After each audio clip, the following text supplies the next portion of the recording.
It's 4th and 11, so the Ramblers do a nice job. The defense settling down 6-0. Still the score, 4:52. Second quarter action. Billy B here with Gary Van. Oh, it's a scramble on the snap. It's loose. I don't know who recovered it, but doesn't matter because McBain will be taken over in great field position on the 32-yard line of the Wildcats. Yeah, that was kicked up by 22.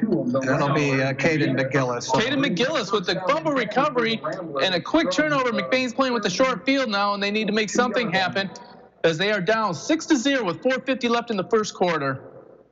This is Gary Hawkeye Vanna. I'm joined by the legend, Bill Barnett, and he's doing a fantastic job here at Color, and I really appreciate the way he's calling out the defense and the tackles. Good job on that one, Bill. You're very welcome. Trips on the near side. Rolling out this way is Gavin Sealing. Gavin Sealing reverses the field, being chased by 3. He's got no one on the outside. Running to the corner. Great open field tackle on that one by Michael Hoagie. But there is a big gain, but there is a flag in the backfield. And usually what's that mean? For the Ramblers. Holding. Number 7. Holding backs, I believe. The main line is a little personal foul.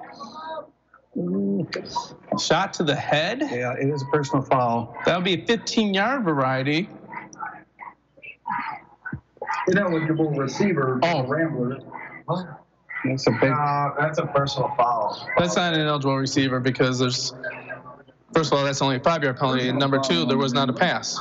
Yeah, it's definitely a hit to the head. Must have been in a block. It obviously is not the runner. But that now makes McBain having first and a country miles. They back up all the way back to their own 49-yard line. The first down is at the 22 of Lake View. Trips on the near side, empty backfield, Sealing a shotgun formation.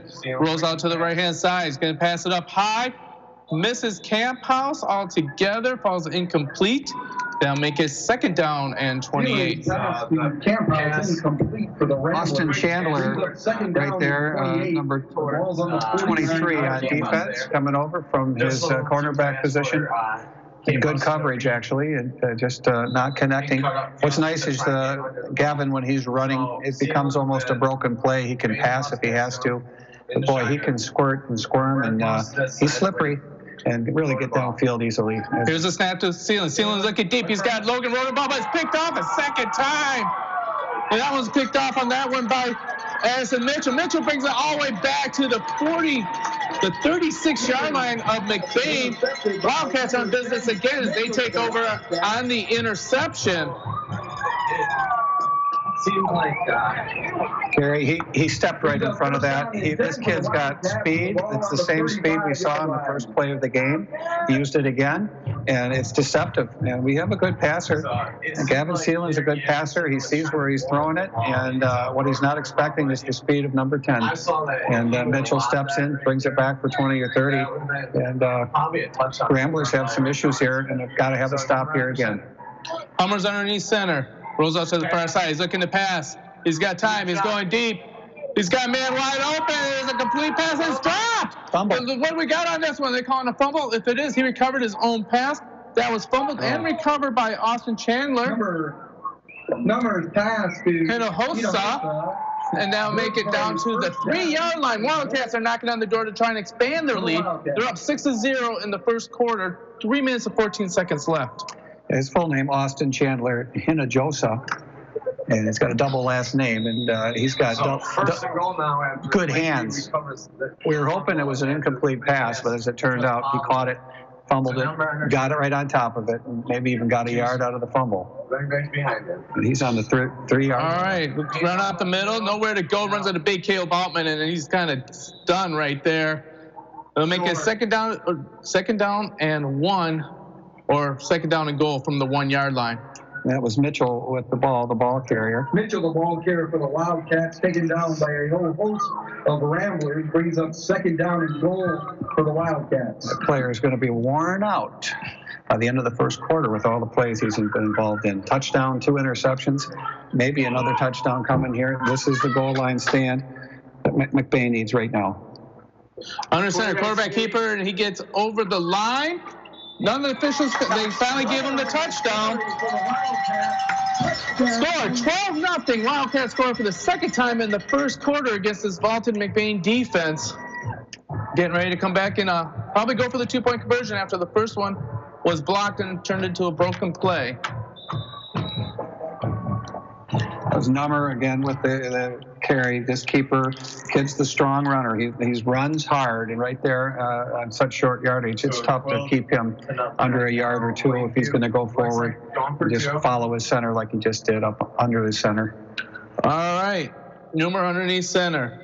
Beer formation, rolls out to the far side. He's being chased out of that by Logan Ronabout, throws across the middle, batted down on that one. Beautiful play by Auden Ely. And George Brown the third, and that falls incomplete. So it's 12-0. Wildcats are up with 2 minutes and 20 seconds left in the first quarter. You're listening to McBain Rambler Sports on the all-new 107.9 WCDY. High school students are training for the jobs of tomorrow today at the Wexford-Missaukee Career Technical Center in Cadillac. Juniors and seniors from 12 area high schools can choose from 14 career-driven programs. Free college credit is available. Visit WMISD.org and click or tap the Career Technical Education link. See all the great programs, then talk to your student's counselor. Call 876-2200. The Wexford-Missaukee Career Technical Center on 13th Street across from Baker College. Proud to serve the students of McBain High School. CTC is the place to be. Back, and we're here in Lakeview, and let's be honest, we're shell shocked as the Lakeview Wildcats are up 12-0. This is Gary Hawkeye Bennett. I'm joined by the legend Bill Barnett. Jay is away, so we are going to be play. Another onside kick right here is picked up by Louis Vandenbos. Recovers the fumble. McBain will take over on the 34-yard line, and they got to start doing some work here on the offense. 35 of the Ramblers. This is a turnaround time. It's 2:17 left to go in the first quarter. You want to get the score back in McBain's direction before the momentum just overwhelms them. This is the team that scored 50-plus points last week, and they have won 3 games this year, but they're against teams that are not doing well, that are having losing records, so we are a little surprised right here so far. All right, there's the handout to Rodenball, jet sweep. Rodenball is met immediately at the line, gets maybe a yard, maybe generous 2, but I got him at a yard on that carry. That should be 2nd down and 9 for the Ramblers. Hayden Rentschler again over there. Rentschler, rather. He's a junior, plays linebacker on the far side, number 80. Tall kid, tall and lanky for a linebacker, but a great tackle, and he's got some speed. All right, McBain back into the quick formation. We got trips on the near side. You got Ethan Barton all by himself on the far side. Shotgun formation. Louis Vandenbos is going to take the far side. Cancel that trips as Camphouse comes into a tight end position or halfback. Quarterback draw on this one, goes up the middle. He drags a Wildcat for about 3 yards. That should make it 3rd down and 6 for the Ramblers. Even the ball carrier for McBain taken down by. It's going to be 22 on tackle. Brings up 3rd down and 6. Bailey Harris. And Bailey is a senior. He's playing in one of the linebacker positions in the middle. Just came across and wasn't tackled. And he got dragged. All right, trips on the near side. Now we got it. We got shotgun formation. Rodenball on the near side. He likes to roll out in this play right here. Screen pass over Justin Camphouse. Justin Camphouse is broken. 1 tackle. He's turned it upfield. Gets all the way out to the 48-yard line. That's enough for a Rambler 1st down. Yeah, and he's knocked out by number 7 there. One of the defensive backs came up quickly. Michael Hoagie with that 2nd tackle. Just pushed out the receiver out of bounds. Yeah, and what was really neat is to watch the wide receiver set that up with great blocking at the point of attack and spring Camphouse for, I don't know if you can hear, but there seems to be a Lakeview fan who saw the play a little bit different than the officials did. You saw a clip, possibly block in the back? Something. Yeah. Unbalanced line here for the Ramblers on the near side. Trips on the far side. There's the rollout. There's some room for Gavin Seelan. Gavin Seelan dances around and gets about 3 yards on the gain. That should make it 2nd down and 7 at the 45-yard line. 40 seconds left in the first quarter. McBain's down 12-0. It's been all Wildcats offense so far this game. Andrew Nummer, again, with the tackle. The middle linebacker also plays quarterback. And right there's a good example of Gavin looking up with his head, good vision, and making it about 3 or 4 extra yards, 3 yards actually, but just watching where he's going. Sealan's looking for the receivers. Going up, throws it up high. Great defense on that one by Jacob Volker. as he knocks incomplete. Is attempted to get it to Justin Camphouse. That falls incomplete. That's a good matchup with Camphouse and Valclair, two kids that can jump, catch the ball. Camphouse is dangerous when he catches it because he can put some yardage under his feet as he moves forward as well. 3rd down and 7 for the Ramblers. 13 seconds left in this quarter. Trips on the near side. Shotgun formation. Far side. Ceiling gets a keep. Rolling out to the near side. He's looking for someone. He's got run the ball by himself, but tipped at the line of scrimmage. Falls incomplete. Big tip on that one by 44, Andrew Newmer. And it just took enough off the thing that Rodenball couldn't gather it. Rodenball open. That's 4th down. It looks like McBain is actually going to bring out the punt team at this point. Looks like there's no one in his aim. But Henderson. Now be ready for a little trickeration because Noah's last year starting tailgate back until he hurt his shoulder so he can run. And your up man is the backup quarterback, Justin Camphouse. Big boom by Bam Bam. Bam Bam knocks it, checks up beautifully at the 12-yard line, dies right there. And that will be the end of the first quarter. Wildcats have the ball at the 11-yard line. McBain is down 12-0. You're listening to McBain Rambler Sports on the all-new 107.9 Wcdy. We've all been there. We rely on our vehicles more than ever to get us where we need to go, safe and sound. McBain Auto Service is open Monday through Friday and are fully licensed and insured to serve you. With over 50 years combined experience, they specialize in everything from brakes to engine repair with no job too big or small. Stop in for a safety inspection. McBain Auto Service, located at 9438 South Maury Road in McBain, or call 231-825-2729.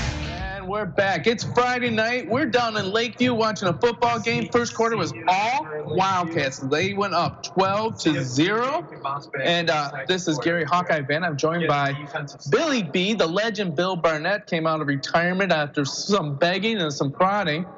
And we got him out here. Zach Wiggins back at the station turning the dials, trying to make us sound good. Jay is away, so the boys will play. Hey, we want to thank the sponsors that make this possible. Kelly's Pizza and Grill, Burkholder's Family Funeral Home, McBain Auto Service, Holton's LP Gas, McBain Rural Agricultural School, Northern Truck Service, and Hunniga Electric. All right, this is on the back of the defense as they got the Wildcats. The Wildcats pinned deep as they are on their own 11-yard line. Running the Veer offense, pro formation. Gives it up to the up back, but he's got nowhere to go right there. He runs into Caleb Altman and Owen Bonico. Is that a two-sided brick wall or just one? Because that's what it felt like coming up to those two kids. I know. Talk about being stuck between a rock and a hard place. That is the hard place. For sure.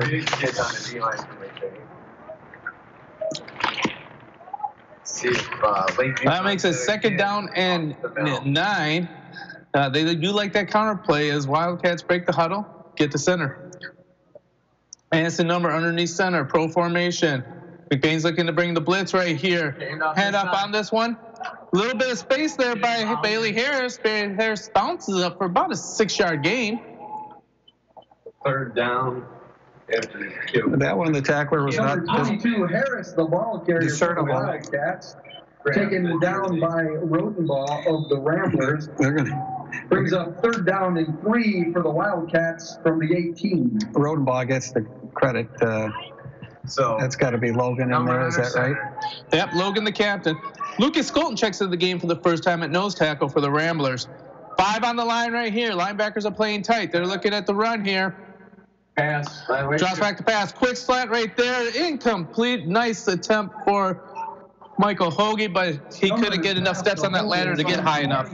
Garrett Berbert was right in the right place.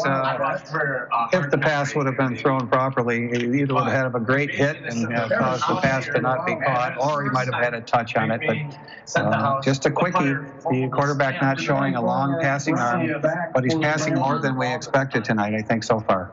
Well, you know, it's senior night. You got to change it up. Another tap for the thing right there. Oh, my goodness.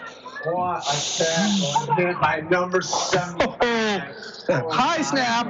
He couldn't get the punt off, so number 22, Bailey Harris, tries to run it, and he all of a sudden runs it to Owen Bonico put the biggest hit I've seen all season on the Harris. And it was kind of like, you know, when you blow up a paper bag and then you just pop it and the thing just flutters and the big boom sound. That's what that looked like on that hit. And that's what he did. He just went flat and just hit the ground. Right now. McBain cash in on some points after 10:34 left to go. 12-0 in the second quarter.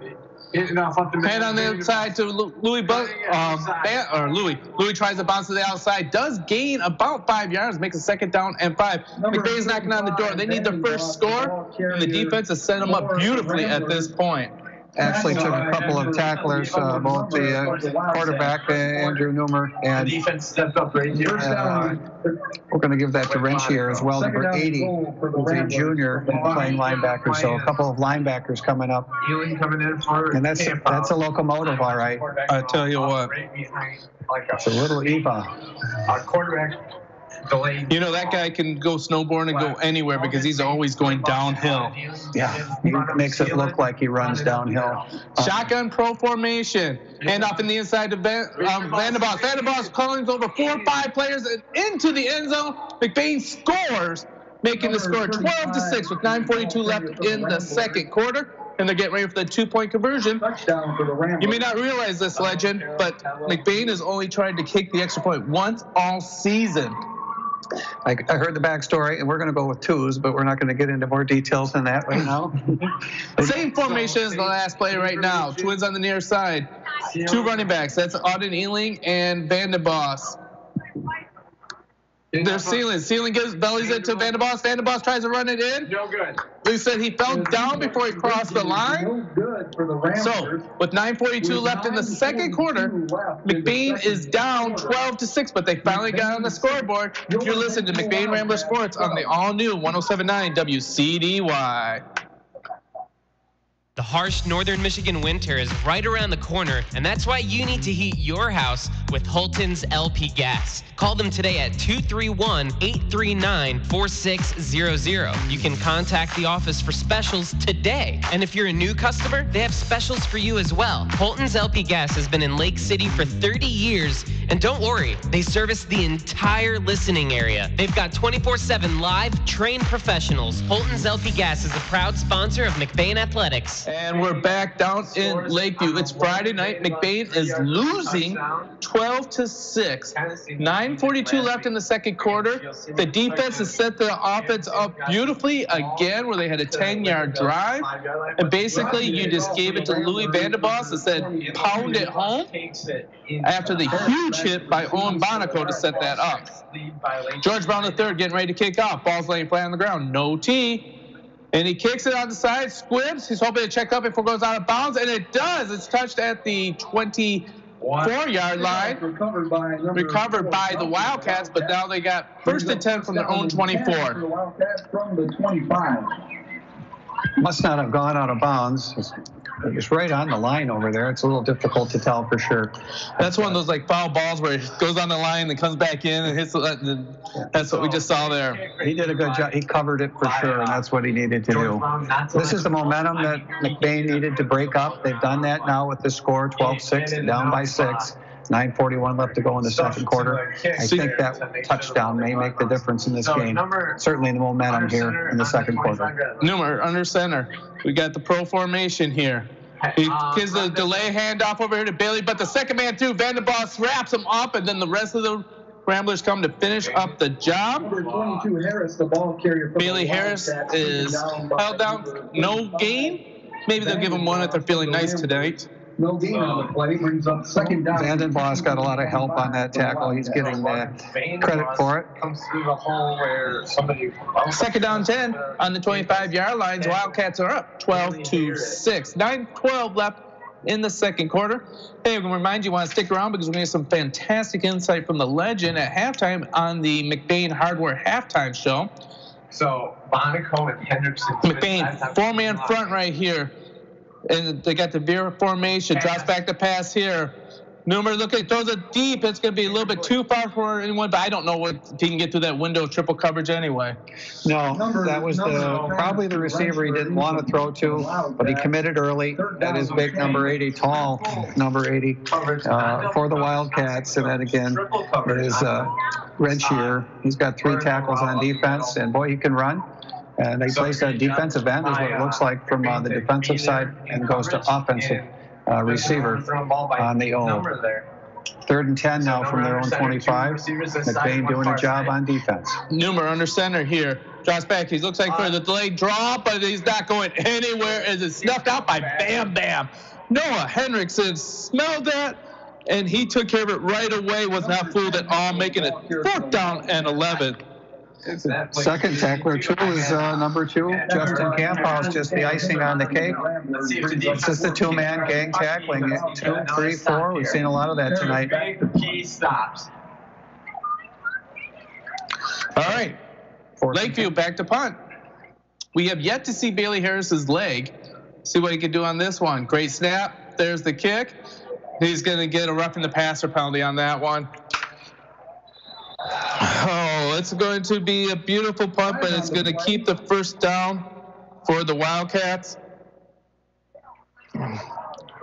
Monaco just a little late. Personal foul, roughing the kicker on the Ramblers.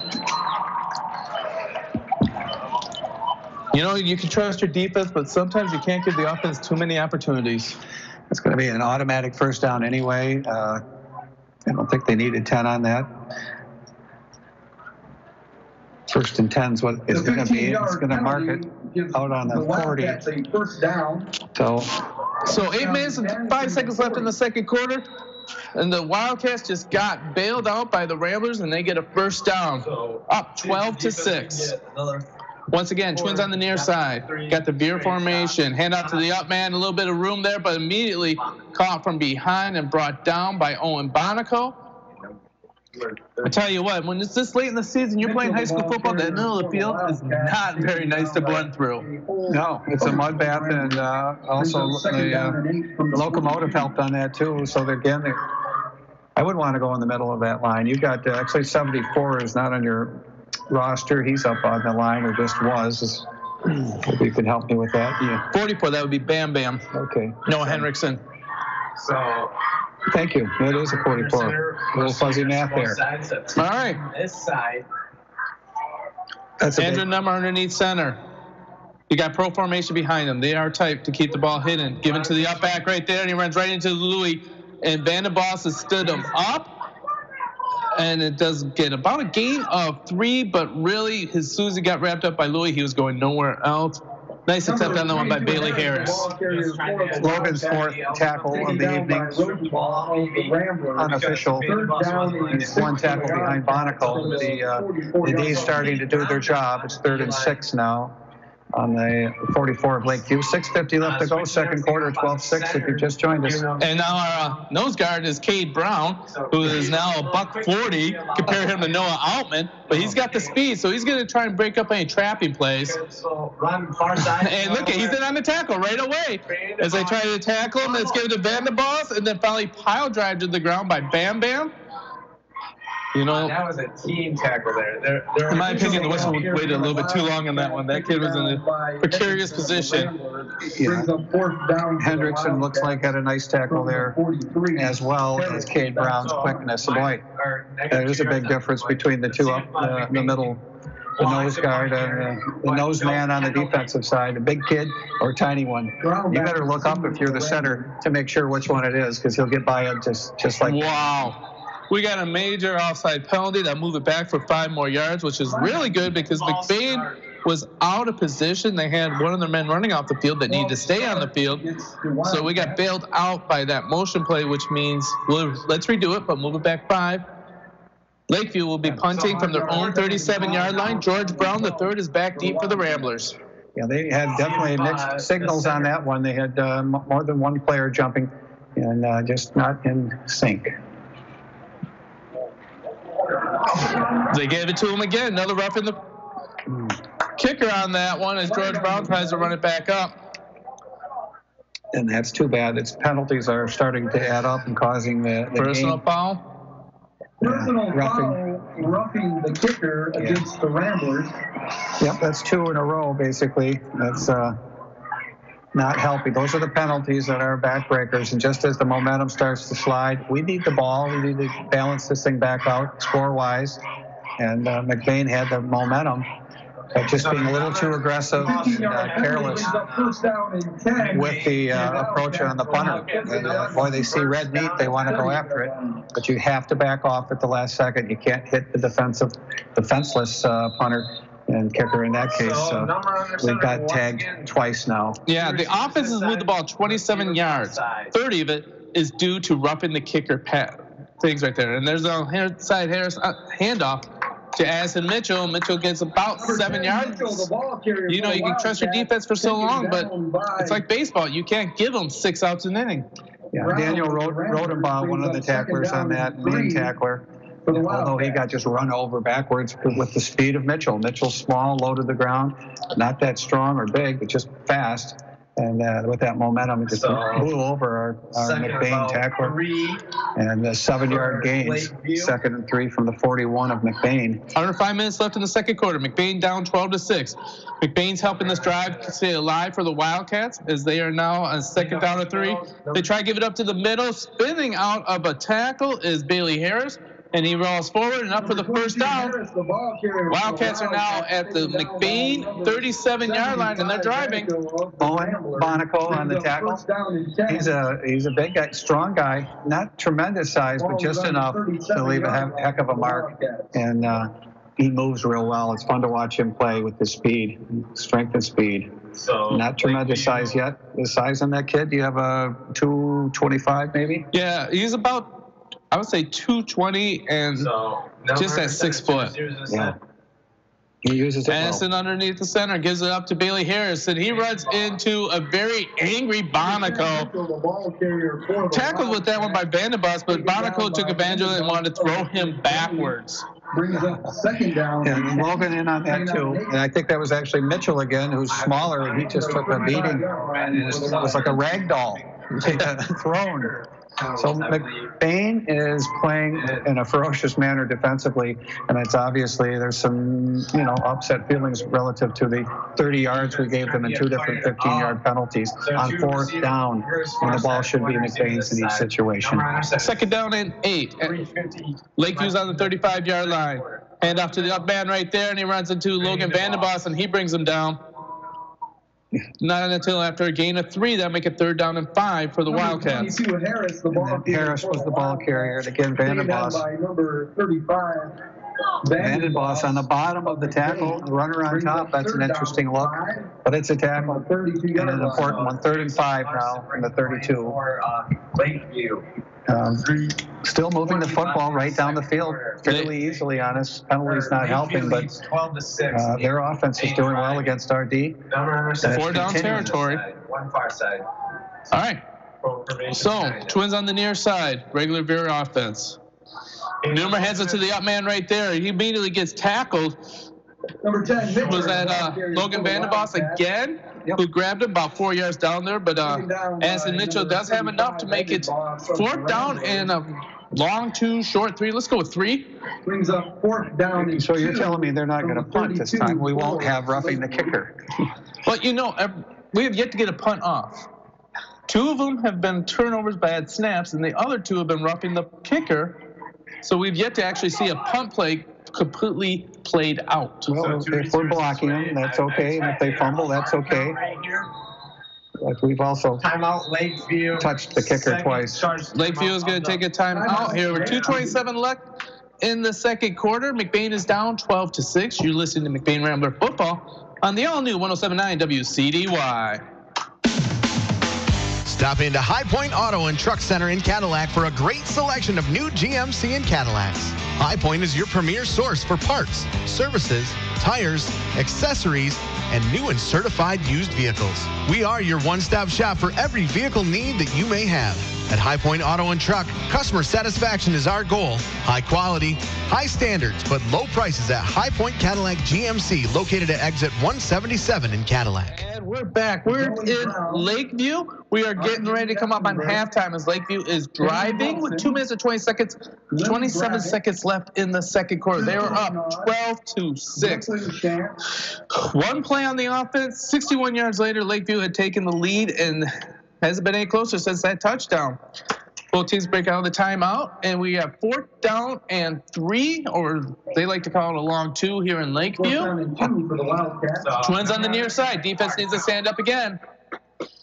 Pass on the inside. Looks like he's going to have enough for the first down. Spins out of a couple tackles. There is Bailey Harris, and it will be a first down and 10 for Lakeview on the 21-yard line. Second effort, unbelievable job there. 2 tacklers for McBain coming up with that. Both Auden Ealing and also Garrett for Burgos. He's spinning. He spun twice, actually. He spun once. That got him a couple yards, did it again. Kid's got a second effort. He earned each one of those yards. And the first down. Looks like it's going to be on the 22, Gary. All right. 2 minutes left in the second quarter. 12-6. Wildcats are scoring. First down, or scoring. Are leading. Head up on the inside. Scrambles away, but finally wrapped up on that one by George Brown, the third. And taken down for a 2-yard gain is number 22, Bailey Harris.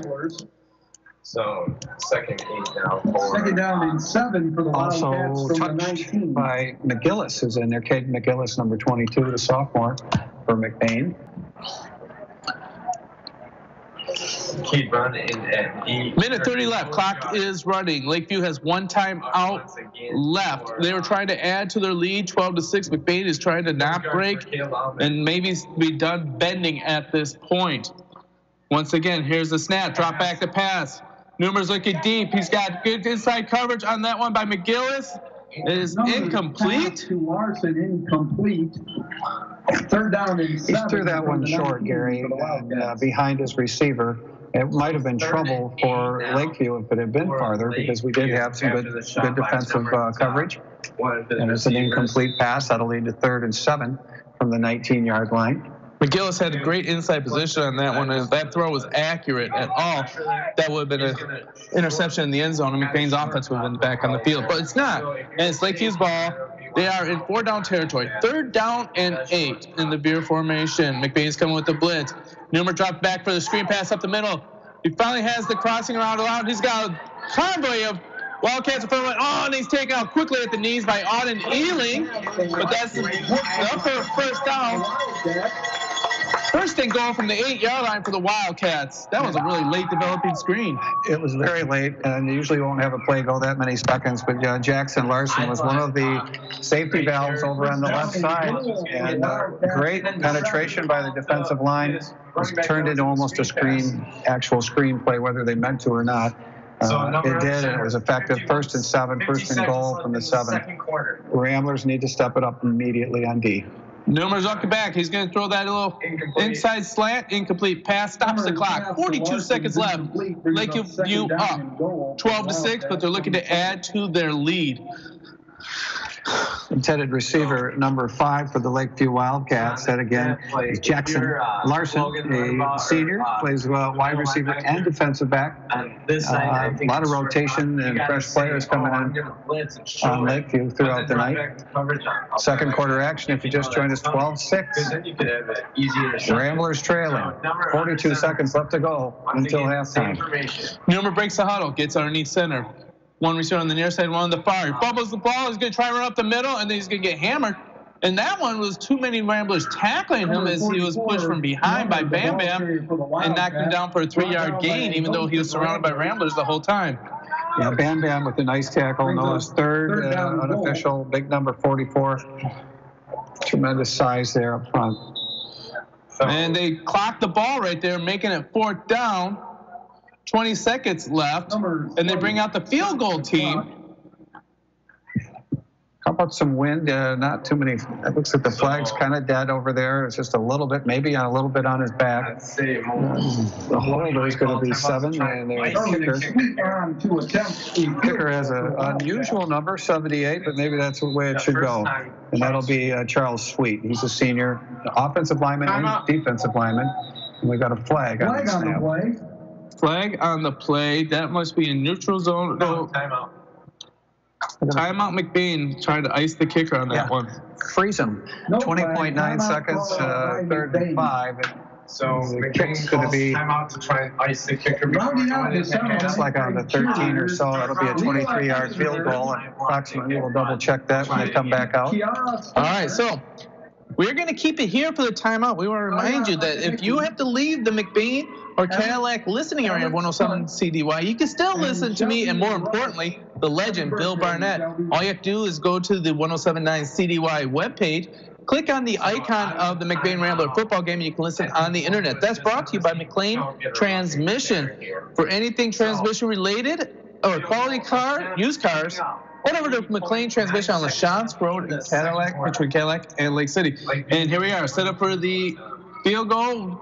Officials ready. How about a timeout? Timeout Lakeview now. Well, that's good, because I didn't tell you how to get a hold of Doug McLean over at McLean's Transmission. Just give him a call at 779-1394. 20 seconds left, and we'll go to the McBain Hardware halftime show and get some thoughts from Billy Barnett. But so far, Lakeview has come out and shocked the Rambler Nation. They're up 12-6, looking to try and add more points here and get a field goal to make it 15-6 and a 2-score lead over McBain. Gary, it's going to be a 23-yard with Charles Sweet, again, the senior. You don't see many offensive linemen and defensive linemen. We should see more because they are strong kids. Kick. And this kid apparently has got a foot, and McBain's going to have to do something here to not let this happen. We've done it okay because they have stopped the opponent here to only 2 touchdowns, and the way it was going, especially first play of the game on a running play, line of scrimmage, and a long touchdown is a backbreaker. And I think it's had an effect on McBain tonight, and they're still recovering from that shot. Field goal. All right, here we go. Here comes the field goal attempt. There it is on there. They got a little bit of pressure. The ball is up, and the refs are looking at each other and said, it's good. So with 20.9 seconds left in the second quarter, Lakeview is up 15-6. You're listening to McBain Rambler Sports on the all-new 107.9 WCDY. Providing great service and quality to our customers, LC Materials is here for you and all your concrete and aggregate needs, both residential and commercial projects. We can assist you in estimates, sand and gravel needs, project details, and on-time delivery. LC Materials is also in Cadillac at the Concrete Store. The Concrete Store has building supplies, stone, block, tools, and other accessories to help you finish your project. So when you're ready, call LC Materials. We're ready when you are, online at lcmaterials.net. Back, we're in Lakeview. This is Gary Hawkeye Van. I'm joined by the legend, Bill Barnett. I had to beg, plead, and bribe him to come out of retirement to call this game with me, and I've been blessed ever since, and so are you. Zach Wiggins is back at the station, turning the dials, trying to make us sound pretty good. Jay is away, so the boys will play. Hey, here's the storyline. Lakeview 15, McBain 6. Did not see this coming. 20 seconds left in the second quarter. Onside kick right there. Bounces off the hands of the up man, which looks like Sebastian Manson, and then is finally recovered on that one by the captain, Logan Rodenbaugh. So 19 seconds left. McBain's coming over on the offense. What do you see them doing now? Take a knee?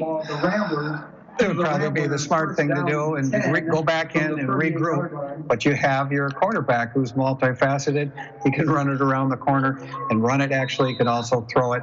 And the problem is he doesn't have a great arm. And the long play, maybe a surprise play. They're not taking a knee, but that was a good thought, Gary.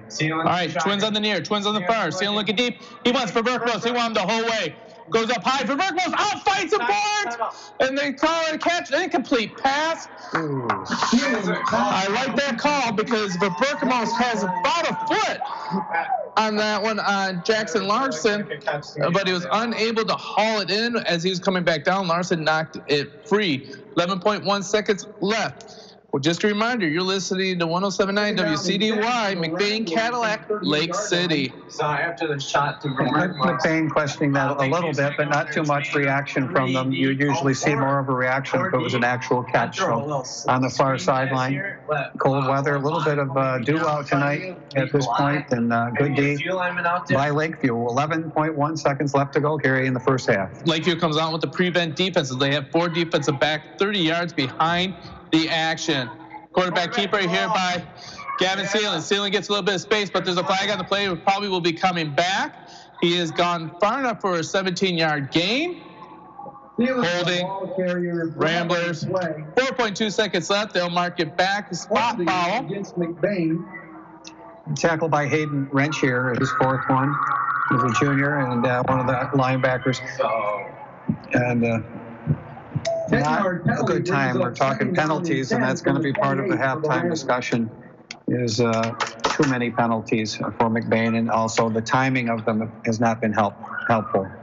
I mean, I hate to say this, but if we were sold sponsorships for penalties, someone's getting their money's worth in this game because McBain must be close to, I would say, over 50 yards in penalties. Over 50. 2 holding calls and 2 roughing the kickers calls. Yeah. 3 down linemen for Lakeview. Not acceptable. All right. A halftime discussion in the locker room, I'm sure, as well. Pat Maloney. Sealand drops back. He's looking for a man. Little cross into Campos. Leaves him out to dry. Campos completes catch at the 45-yard line. But that will end the half as the Ramblers are down 15-6 down here in Lakeview. You want to stay for the halftime show brought to you by McBain Hardware? You're listening to McBain Rambler Sports on the all-new 107.9 WCDY.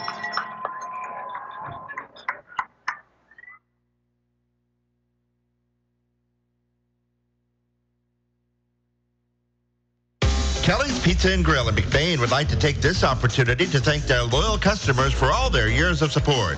It's with your patronage that Kelly's Pizza and Grill can continue to support local schools, churches, and charities, not to mention keep serving up great tasting breakfasts, lunches, and dinners. Open 6 days a week, Monday through Thursday, 6 a.m. to 9 p.m., and Friday and Saturday, 6 till 10. Always doing their best to serve the McBain community, Kelly's Pizza and Grill, 100 Maple Street in the heart of McBain.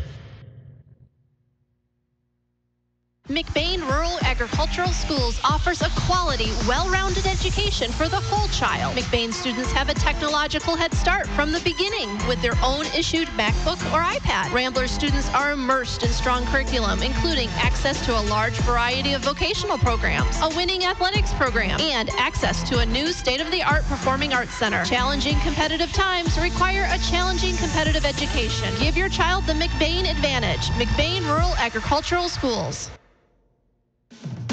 Your one-stop farm supply store is Falmouth Co-op in the heart of agriculture country. With locations at Falmouth and McBain, Falmouth Co-op has what you need to keep all your animals well-fed and healthy, plus bulk fuel and professional agronomy services like custom fertilizers and spraying and soil and grid sampling. Falmouth Co-op is your premier grain dealer and birdseed headquarters. And the McBain location has pizza, burgers, wings, and appetizers. Stop in today at either location in Falmouth and McBain. Falmouth Co-op is proud to support McBain student athletes. Making the final arrangements for a loved one is never easy. At Burkholder Family Funeral Home in McBain, they can help you get through the process one step at a time. Serving the families in McBain and the surrounding communities for over 40 years, they take pride in providing exceptional services that families can actually afford. The caring and compassionate staff at Burkholder Family Funeral Home can help ease the burden. Burkholder Family Funeral Home. Visit them today at 211 North Pine Street in McBain or call 231-825-8191. Providing great service and quality to our customers, LC Materials is here for you and all your concrete and aggregate needs, both residential and commercial projects. We can assist you in estimates, sand and gravel needs, project details, and on-time delivery. LC Materials is also in Cadillac at the Concrete Store. The Concrete Store has building supplies, stone, block, tools, and other accessories to help you finish your project. So when you're ready, call LC Materials. We're ready when you are, online at lcmaterials.net. We've all been there. We rely on our vehicles more than ever to get us where we need to go, safe and sound. McBain Auto Service is open Monday through Friday and are fully licensed and insured to serve you. With over 50 years combined experience, they specialize in everything from brakes to engine repair with no job too big or small. Stop in for a safety inspection. McBain Auto Service, located at 9438 South Maury Road in McBain, or call 231-825-2729. High school students are training for the jobs of tomorrow today at the Wexford Misaki Career Technical Center in Cadillac. Juniors and seniors from 12 area high schools can choose from 14 career-driven programs. Free college credit is available. Visit WMISD.org and click or tap the Career Technical Education link. See all the great programs, then talk to your student's counselor. Call 876-2200. The Wexford Misaki Career Technical Center on 13th Street across from Baker College. Proud to serve the students of McBain High School. CTC is the place to be.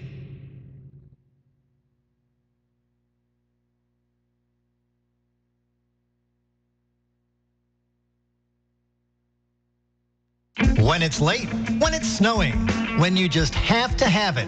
It's nice knowing McNally's Party Store in downtown McBain is open 7 days a week, locally owned and operated with the friendliest cashiers helping to serve your grocery needs. From candy and chips to pop and munchies, McNally's Party Store, they're still keeping it cold. And wishing the McBain Ramblers good luck in tonight's game. That's McNally's Party Store in downtown McBain, open 7 days a week. In the small town of McBain lies a locally owned family pharmacy that takes pride in helping improve the health of every patient that comes through the door. At McBain Family Pharmacy, you're more than just a prescription. Here, you're family, and their experienced team of professionals are always available to answer any questions you may have regarding prescription and over-the-counter medications. McBain Family Pharmacy is your full-service family pharmacy for both traditional and compound medications. Call them today at 231-825-8175. That's 231-825-8175. Or stop by their store, located at 119 North Roland Street in McBain. And we're back. Lakeview High School, as the Wildcats have come up, and they're all over the Ramblers, 15-6. We have 10 minutes left in halftime before the magical 3 minutes. The high school band giving us a beautiful Star Wars rendition with a little lightsaber action going on. It is senior night here in Lakeview. A classy touch with the numbers of the seniors painted on the grass, the sidelines, and I tell you what, the seniors are playing with the purpose, aren't they, for Lakeview? This is an important game for them. They had a huge win, a blowout last week. They've been winning some games, but not against good teams. The good teams have been beating them. And here, McBain has been having a great season. They have to be shocked. They've got to come up with a better approach here in the second half. But the stats are incredible. 6 first downs for McBain, 11 for Lakeview. Rushes, 5 carries, 12 yards for McBain. That's not a lot of rushing yards, 12 yards. They have 25 carries for 111. They're averaging 4.4 yards per rush. 0.4 is what we have per carry. 0.4 yards. That's not even a yard. Passes 3 for 10. 2 interceptions. That's key. We'll get back to that. Lakeview, on the Lakeview side, 2 out of 8. The passing yards, not big either. When we're getting the ball, we're close to the goal line. That's why we've at least scored 6 points.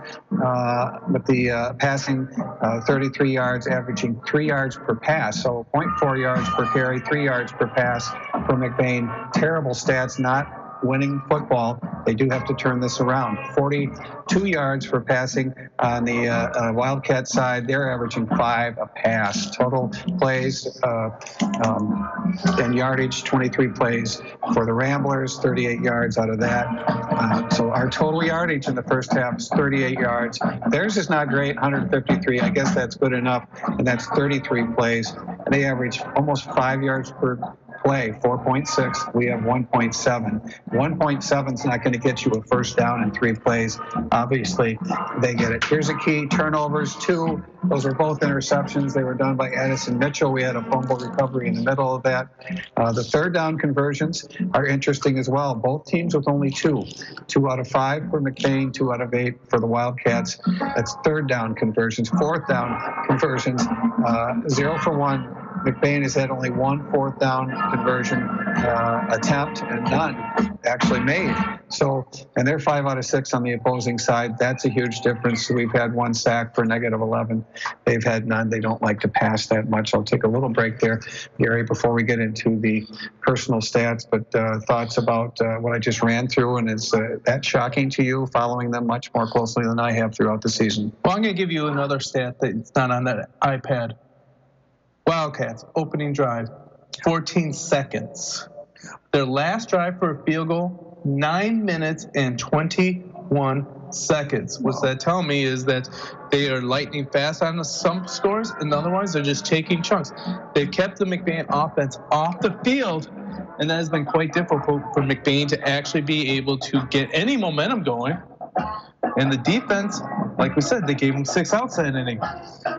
Well, right off the bat, 11:46, first quarter, a 61-yard run on first down. Addison Mitchell, one of the running backs, first play of the game again. 6-0, they missed their point after. Mitchell ended up having an interception on us right after that. We got the ball back with the fumble. Mitchell comes around again with his quickness, stepping in front of a pass. So he has 2 interceptions in the first quarter tonight. And we were able to get, their quarterback had a sneak from 1 yard at 2:20 left to go in the first quarter. An incomplete pass on the point after failed. 12-0. That's where we were at the end of 1.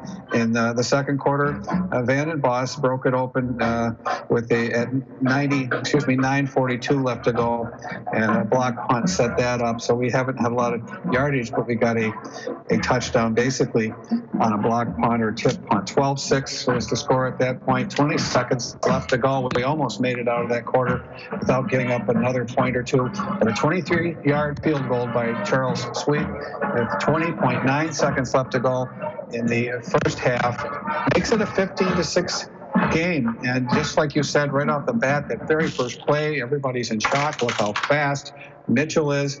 And he came out of nowhere. Addison Mitchell, a safety as well as a running back. So the first quarter right off the bat, and then at that 3 points as you go into the locker room, the momentum for Lakeview is just incredible. And the fans were excited. The stands below us were rumbling. They don't have a huge crowd here, but obviously outnumbering our McBain fans, but they showed excitement. Penalties, turnovers, 2 major problems. Again, 3 for 10. Sealand is at the offensive side throwing for 33 yards. Camp House has 2 catches for 29 yards. Logan Rodenbaugh has 1 for 4 yards. There's a short pass, and we're doing a lot of short passes, and that they aren't resulting in catches that much. The locomotive Louis, Logan Vandenbos, 3 rushes for only 12 yards. This is a nice compliment for our opponent tonight, and the Wildcats have done a nice job. Logan Rodenbaugh, 2 carries, 9 yards, and Sealand, who we depend on as a great runner and a squeezer who can get through a lot of tough spots. 6 rushes, 5 yards, Gary, 5 yards. And we've got the tackles here, unofficial. Vandenbos solo tackles 5, solo tackles 4. He's got 5 assists. Camp House 2 tackles, 3 assists. Bonico 7 assists, 2 solo tackles. And Garrett, there's some smushles out there with a lot of players, but Mouse with 1 tackle and 1 assist. George Brown with 1 tackle, and it looks like Logan had 1 as well. Those are unofficial stats thanks to Isaac, is it? Isaac Cole. Boy, Isaac's doing a great job. A lot of green. The Bear. Is he the mayor of McBain? The Bear. Oh, the mayor. The Bear. B-E-A-R. Okay. Bam Bam, the Bear. We've got Louis Locomotive Louis, rather, and Gang Green defense. And although they're in their white jerseys tonight, what do you see differently going on out there, though, Gary, from typical? Those are your stats. How that plays into what McBain usually does, I'm not sure, but I can see by the look on Gary's face, he doesn't see this often. And this is comeback football. McBain, second half football, how important is that going to be tonight? Well, if you're hoping to make the playoffs, which McBain is well on the way, but they are not guaranteed a spot, you're going to have to learn to play from behind. They're on a 4-game winning streak where they've been ahead every single one of those games from the get-go, and they have not been behind since Lake City, which did end up defeating them, but they did come back on that one. I want to remind everyone that you are listening to the McBain Hardware halftime show. Stop by and see Ron or Tyler for all your hardware needs. As my brother-in-law says, if McBain Hardware doesn't have it, you don't need it. McBain Hardware, our halftime sponsor. A couple scoring updates for you as the undefeated Lake City Trojans go against the undefeated Kent City, and they are up 14-0 We don't like rooting for Lake City when they're playing us, but we always root for the Highland Conference every other game. Great job there. And now we have our Pizza Plus Cadillac Sports update as St. John's is up 20-0 at halftime over Cadillac. Cadillac struggled this year, and they are not giving up, but they don't have a lot of numbers, and that's been part of it. Injuries have hurt them, and they've had a tough schedule. So this has been a rebuilding year for them, and a disappointment, I'm sure. But they have a good group of coaches. They'll turn it around, but they're not going to be in postseason, obviously, and have had one of the tougher seasons they've had in a number of years. All right, so we got 1:23 left, and the Ramblers are coming back on the field. You'll add 3 minutes for the stretching and whatnot, or as Jay likes to call it, the magical 3 minutes. You're listening to Gary Hawkeye Bennett. I'm joined by the legend, Bill Barnett. Was able to beg him to come out of retirement, but I got a little warning for you. McBain likes to blame the announcers when things don't go right, so if this doesn't end up in a positive end, you might get the blame, not the fact that we ran into the kicker twice on a 4th down and long formation, or 2 holding penalties, but it's actually the fact that we had a fresh face in the booth. Last year, McBain was up in Ionia, 34-0 at halftime, 1 point away from the running clock. And Jay Simon said, there's no way McBain can lose this game. And Lakeview had the biggest comeback in MHSA history. And was it their fault? No, it was Jay's fault. So a lot of pressure on you at this point. I have to worry about walking home. Let's go Ramblers. Let's go Ramblers. You are listening to the McBain Hardware halftime show. We are going to send it back to the studio. This is McBain Rambler football on the all-new 107.9 Wcdy. The harsh northern Michigan winter is right around the corner, and that's why you need to heat your house with Holton's LP Gas. Call them today at 231-839-4600. You can contact the office for specials today. And if you're a new customer, they have specials for you as well. Holton's LP Gas has been in Lake City for 30 years, and don't worry, they service the entire listening area. They've got 24/7 live, trained professionals. Holton's LP Gas is a proud sponsor of McBain Athletics. Stop into High Point Auto and Truck Center in Cadillac for a great selection of new GMC and Cadillacs. High Point is your premier source for parts, services, tires, accessories, and new and certified used vehicles. We are your one-stop shop for every vehicle need that you may have. At High Point Auto and Truck, customer satisfaction is our goal. High quality, high standards, but low prices at High Point Cadillac GMC, located at exit 177 in Cadillac. McBain Rambler football is on the air on 107.9 CDY and streaming live at 107.9cdy.com.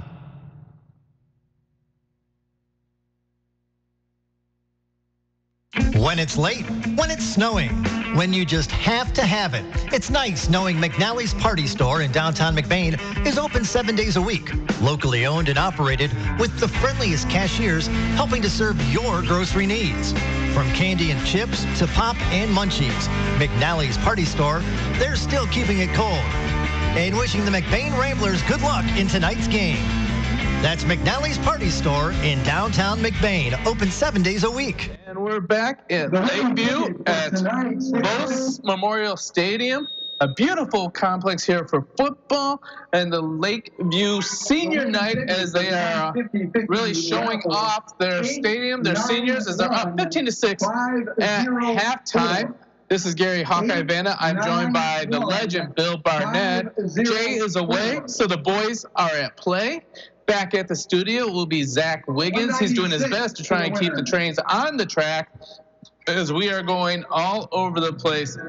You're listening to the McBain Hardware halftime show.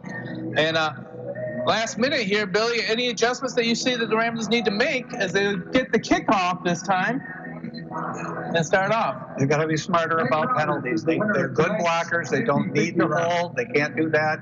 And they've made some mistakes on special teams, on the punts.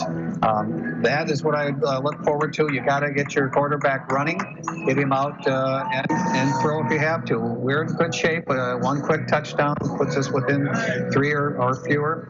We usually give up no more than 24. That was the first game of the season. The rest of the season, great defense. But they have 15 already. That's startling because that is average to 30, and that would be more points than they've given up. I see a different second half coming, and McBain waking up. I think it took this a little. It turns out maybe maybe a little more overconfident than they wanted to be. But yesterday, I just happened to go by their practice. They were focused. They had a really good attitude. They were excited, and it went downward quickly with that first play, and they've had to overcome that momentum issue since day one tonight. And I see something changing here. Pat Maloney and the gang out there, these assistants, I'm sure, are watching this closely, and they haven't had to come from behind, so this will be a good test for them, and they're going to need that if they get into playoffs later.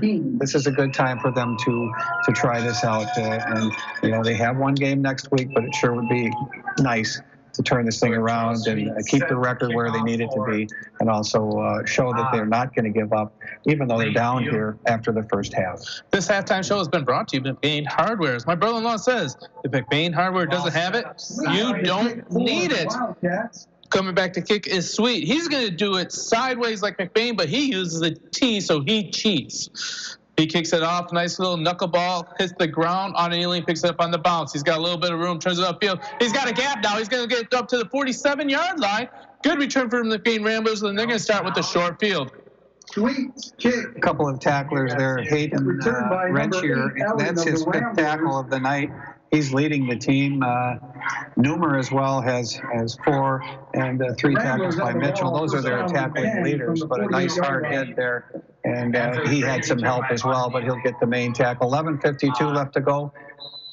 Second half action. McBain with the shotgun formation. Logan Rodenbaugh in motion. He keeps the ball in the middle. Sealand's got a little bit of room, turns sideways, but gets a gain of 3. Second down and 7 for the Ramblers. Shout out to the Vanderbilt family as they're driving around listening to this game back in McBain. And they're trying to figure out who I am, and that's Hawkeye with the legend Billy Barnett. Brings up second down and 8 for the Ramblers. Jackson Larson on the tackle. Gary, number 5, came up a short gain, 2 yards for McBain, second and 8, 11:23. Pistol formation, twin on the near, twin on the far. Motion on this one is Rodenbaugh, fake pitch to Rodenbaugh. He looks like he's got not Bam Bam, but he has Vandenboss all by himself. Complete pass there, not for the first down. Andrew Nummer is on the tackle, but he had to tackle the locomotive in open field. That's not fun. And somebody's down. That is Nummer who made, no, it wasn't Nummer. Whoever made the tackle there went to try and take on Vandenboss, put his shoulders right into the thighs of Vandenboss. Yeah. And his shoulders gave, and Vandenboss's thighs drove him down. Yeah, those are muscle. It's all muscle on Vandenboss. You got in the way of a train, and possibly that was the tackler. Jackson Larson comes off as a... Give you credit, because I tell you what, Jackson, I would gone into the turtle position and called mommy if I saw Vandenboss coming my way, and you have more guts than I ever will to get in front of that tackle. He wants to go for the ankles and go as low as he can, and he didn't have the time to do it because Vandenboss was right on him, and that's not a fun tackle to make. Shotgun formation. He's going to go deep. He wants to take for Berkmos. Berkmos goes up. This time, he drops it again. He almost wins the battle a second time. Pass is slightly underthrown. If you can throw that another 2 yards, but Berkmos would have it easy and be able to have a big completion. Michael Hoagie is breaking it up out there. And those have been a couple nice plays out there. Hoagie's been involved in 2 of them. And nice passes, actually. Maybe 2 inches short. To avoid the defender, but you can't really do that on a long pass. Those are nice long passes, nice strong arm by Sealand. So Hoagie realizes that he can't out-jump for Berkmos, so he's kind of just waiting because eventually gravity is going to take over and Berkmos has to come back down, and that's when he's backing out. Inside handoff to Vandenboss. Vandenboss is tackled after a short 2-yard gain. That should make it 3rd down and 8 for the Ramblers. Number with the 6th tackle, the senior quarterback linebacker. carrying a lot of the load out there tonight for Lakeview. 15-6, Lakeview is up 10 minutes and 34 seconds in the third quarter. McBain has the opening kickoff, and they have been moving the ball, but right now they got a long situation. Third down and 8, 4 down territory. See what they can pull off here. Shotgun formation, twins on the near, twins on the far. We send motion to Logan Rodenbaugh. Sealing drops back. He's going for all, and he just out-throws everybody, and it falls incomplete, making it 4th down and 8. 4th and 8 from the. Yeah, he just done that. He gave it a lot of muscle. It was well overthrown, at least by 5, maybe 10 yards. At least 5. It's not going to be caught. It's like one of those Willie Horton hits when he hit a home run. You knew it was gone. Don't even waste your time going after it. Yeah, and that was the intended receiver. McBain's going for it on this one, bringing trips on the near side. Screen pass to someone. Got a tight end with Barton. Roll out to the near side, going right to left on your radio dial. Big tackle on that one by Number as he sacks Sealing for a 5-yard loss. And the Lakeview Eagles defense stands up and take over on downs on the 45-yard line. 1st down and 10. Well, that's too bad. 4 down territory, I guess it was on the 45. So good field position. Both teams actually have had good field position the whole game, and that's at least that's equaled out. And I have to point out Lakeview's made some mistakes too in this game tonight. That's helped keep the game close. Lakeview up 15-6, 10 minutes in the third quarter. Break the huddle. Number underneath center. Tight pro. Hand up on the inside. Number keeps it, and he runs it to Camphouse.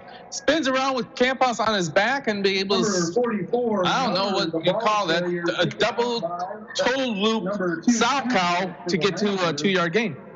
Camphouse just went for a little dance there, hung on, and the running back just kept spinning, and down they went in a tornado. But short gain, 2 yards, mostly by just spinning it.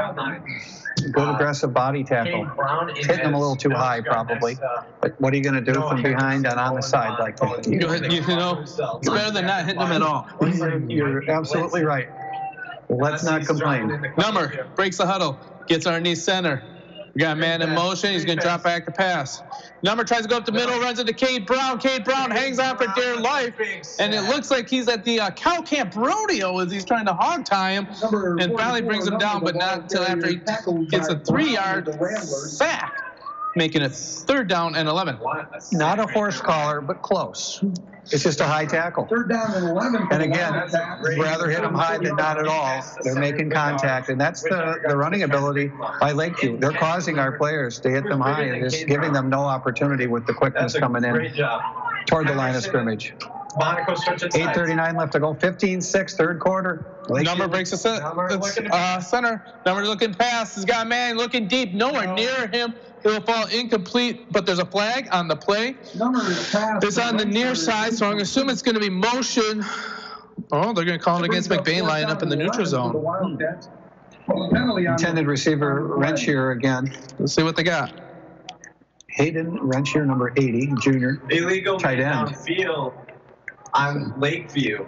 That's good. This is a call. There's a penalty on Lakeview, and it does look to be one of the linemen went down too quickly while the play was developing, and the tight end went down the right side. Well, the last time they called it, they marked it off 15 yards. I think they made the wrong call. So McBain declines it, and forcing Lakeview to punt. Doesn't get a roughing the kicker here after 2. So we have yet to see a full punt play out. We've had 2 fumbles by Lakeview and 2 roughing the kicker penalties. McBain's come close, just miss it. Tell you what, how do you pull up when you're that close to getting the ball? Because they don't want to rough the kicker again. They are coming through like a sieve. The McBain special team defense, and that's one of the problems, is that we're coming through and we're challenging the punter every single time, and unfortunately took that too far in the first half. They pulled back. They did what they were told. Don't touch the punter. And Gary, you would rather have him dive and try to block it. No, I would. It's just that I don't blame them. If I was running in there, I would just have my eyes that big when I'm that close, but they've been just late. Pistol formation, post set on the running backs. And up to the up man right there. Ealing just falls forward for about a gain of 3 in a cloud of dust. Or maybe after all this rain, a cloud of mud. We've got some water, don't we, recently? We have. McBain quickly to the line right now. Once again, exact same formation. There's a snap. Quickly giving up to Vandenbos. Vandenbos gets another 4 yards, knocked over 1 Rambler and 3 Wildcats. And McBain looked like they maybe wanted to quicken the pace here and not let the Wildcat defense set up. Exact same formation. Sorry, Gary. Kaczynski up middle guard, nose guard, rather. Here's the snap. Giving up once again to Ealing. Ball on the ground. Who's going to get the recovery there? Seelan had a hand on it, but he didn't have a lot of the control. Officials coming in there. He is going to talk it over. 4th down. Yeah. They count that arm as good enough to have possession of the ball. Renshier again, number 80. He's a lanky kid. Hayden Renshier, tight end and linebacker. So he ended up with it. He wanted to show the official. McBain's going for it. 4th and 1. This is where you tell your boys to man up. 7:08 left in the second quarter. Here's the snap. And up to here's Vandenbos. Vandenbos breaks it, falls forward for a 7-yard gain, and that'll be a 1st down for the Ramblers at their own 45-yard line. Holding on to the ball, not giving up the ball if he gets hit. Billy, you're going to have to start talking quicker because the way the Ramblers are starting to run the plays in and out, I feel bad for you. 6 minutes and 55 seconds left in the second quarter. McBain is down 15-6. They picked up the pace. 1st down, they're starting to reset it all over again. Twins on the near, twins on the far, pistol formation. Logan Runaball in motion. Hand up to the side to Vandenbos. Vandenbos with 5 yards and a 1st down, or not 1st down, 5 yards on 1st down. 2nd and 5 for the Ramblers. Tackled that time by Bailey Harris. Kaczynski with 2 tackles just prior to that. And Brian Keene, who's a big kid, a senior, who also, he's a stocky fire plug up there on the defensive line, inside player. Sport update from Lake City versus Kent City. 14-7. Lake City leads after 3. So in motion, Sealan looking, go for Burkos. Wide open if he finds him. He's got no one in 15 yards. All the way to the end zone. Touchdown, Ramblers. Coverage right there. 50 yards, Gary. Beautiful pass. Set up, great blocking by the offensive line. Just a straight down pattern on the right side. Looked over his left shoulder. Boom. I mean, that pass has been there with coverage. They didn't have coverage this time. He's got speed, size, height, and with that, a great running catch. 50-yard touchdown catch, reception, rather, for McBain at 5:54 left to go here in the third quarter. That is what we needed. That could break their back, Gary. How do you lose track of a 6'4" guy that they've been forcing the ball twice already? All right, pistol formation with the pro behind him. Pistol pros, like they call this. Towards on the near side. Fake handoff. He's a good quick pass. Has got Logan Runaball. Close the gap. 14-15. Ramblers are down with 5:54 left. 1-point game now. You're listening to McBain Rambler Sports on the all-new 107.9 Wcdy. Ramblers. In the small town of McBain lies a locally owned family pharmacy that takes pride in helping improve the health of every patient that comes through the door. At McBain Family Pharmacy, you're more than just a prescription. Here, you're family, and their experienced team of professionals are always available to answer any questions you may have regarding prescription and over-the-counter medications. McBain Family Pharmacy is your full-service family pharmacy for both traditional and compound medications. Call them today at 231-825-8175. That's 231-825-8175, or stop by their store located at 119 North Roland Street in McBain. And we're in Lakeview. McBain gets the opening kickoff, takes it all the way down for a touchdown. Hey, we want to thank the sponsors to make this possible. Crandall Precision, McNally's Party Store, Amp Wireless, Luger Mechanical, Falmouth Co-op, White Pine Outdoor Boilers, McBain Hardware, and Judy K. Gildy Photography. George Brown kicks the ball, scrambles around the ground, finally covered by the Wildcats at the 27-yard line. 1st down and 10, Lakeview. You look at the point after touchdowns and the fact that Lakeview's missed 2 of those right off the bat, made it a 12-6 game. We missed one as well or didn't complete it. That's a big factor. 15-14, those are critical. Third quarter, and 5 minutes 51 left in the third quarter. McBain is down by 1 point, 14-15. They're looking to get the defense to make another stand and see if we can get the offense on the field. Newman breaks the huddle, gives the ball on the inside. He's got a little bit of room, but it goes out of McBain. Fumble caused by Monaco, covered by Number 2. Camp House. Ramblers are in business. First down and 10 from the 30-yard line. Recovers. Monaco is just like a savage dog that hasn't been fed in 3 days. He has got drool and bloodshot eyes looking to hurt somebody. I guess we should call him the junkyard dog, maybe. That'll work. That'll work. Tasmanian Devil, maybe. Oh, Tasmanian Devil Monaco. I like the Tasmanian Devil. Drive with a touchdown. Camp House with a huge recovery. Screen pass over to Rodenball, a little bit too far forward, and falls incomplete. Second down and 10. So, incomplete pass. 2 great plays by McBain, but now they need to capitalize on it. Yeah, McBain's on the 30-yard line. This is going to be their opportunity to change the momentum here. Plenty of time left in the third quarter. 5:40 left to go. 2nd and 10 is what it's going to be here on the first incomplete pass on first down. Shotgun formation. Hand off to Vanderboss. Vanderboss pounds through the middle, runs into a little speed bump, but not until after he gets 3 yards and a cloud of mud on that one. Yeah, that speed bump is their quarterback as well. Number 8 tackle for quarterback. Boy, he just took a load right there. That Logan is a load as well as a locomotive. And but he met his match there. The middle linebacker for Lakeview with a nice tackle. Short gain, 3rd and 7. Pistol formation, quarterback keeper. Here goes Sealand. Sealand's got room to run. He is down all the way down to the 7-yard line. First down and 10, or first down and goal for McBain. They're starting to take the big mo and see if they can move it. No huddle offense. They're running down as fast as they can. They're catching Lakeview off guard. They're not letting Lakeview sub. A 19-yard gain right there by Sealand. Pistol pro. Sealand gives it up to Vanderboss. Vanderboss makes one move, goes to the other side, in the end zone. Wow. Touchdown. 4 minutes and 59 seconds left. McBain is going to take the first lead of the game, 20-15. This is where McBain needed this lead. How often, Bill, have you seen the tale of two halves? We're seeing it right now, and I was hoping that would happen. That was the fumble recovery by Camp House that set this up, and then a nice run by Sealing, who's got a lot of quickness for a quarterback. He's a little running back kind of in part, and with that, his speed going through the left side to set that play up. Now 8 yards and 1 play. Pistol Pro tries to go to the quick slant to Rodenball, falls incomplete. So 4 minutes and 59 seconds left. Third quarter, McBain is up 20-15, but we'll keep it here, and we are going to give you a couple other updates. Kent City has scored against the Lake City Trojans, and makes that score 14-7 in the third quarter.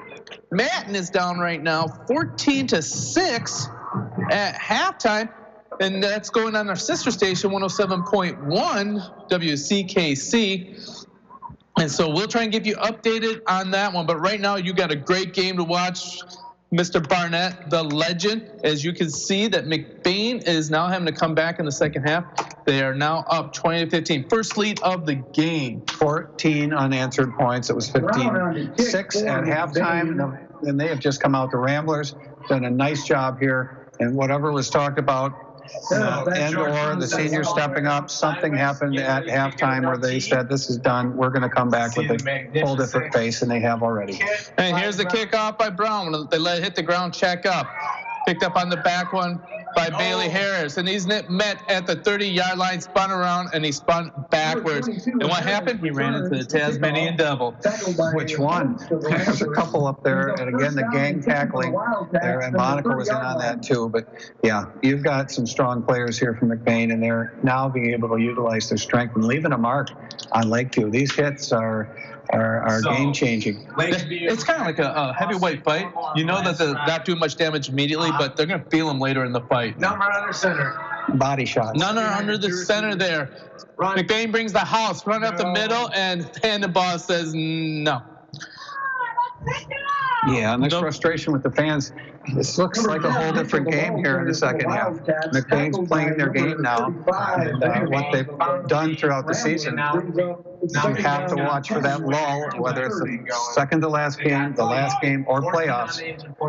nothing is just going to be handed to them right here. Nothing's going to be handed. Work for it. Last year, they were playing Ionia, and they came into Ionia 6-1. They lost to Ionia, gave up home field advantage in the playoffs, and then they had to go to Lake City and had a short playoff run. They realized the importance of a win tonight if they want a home game.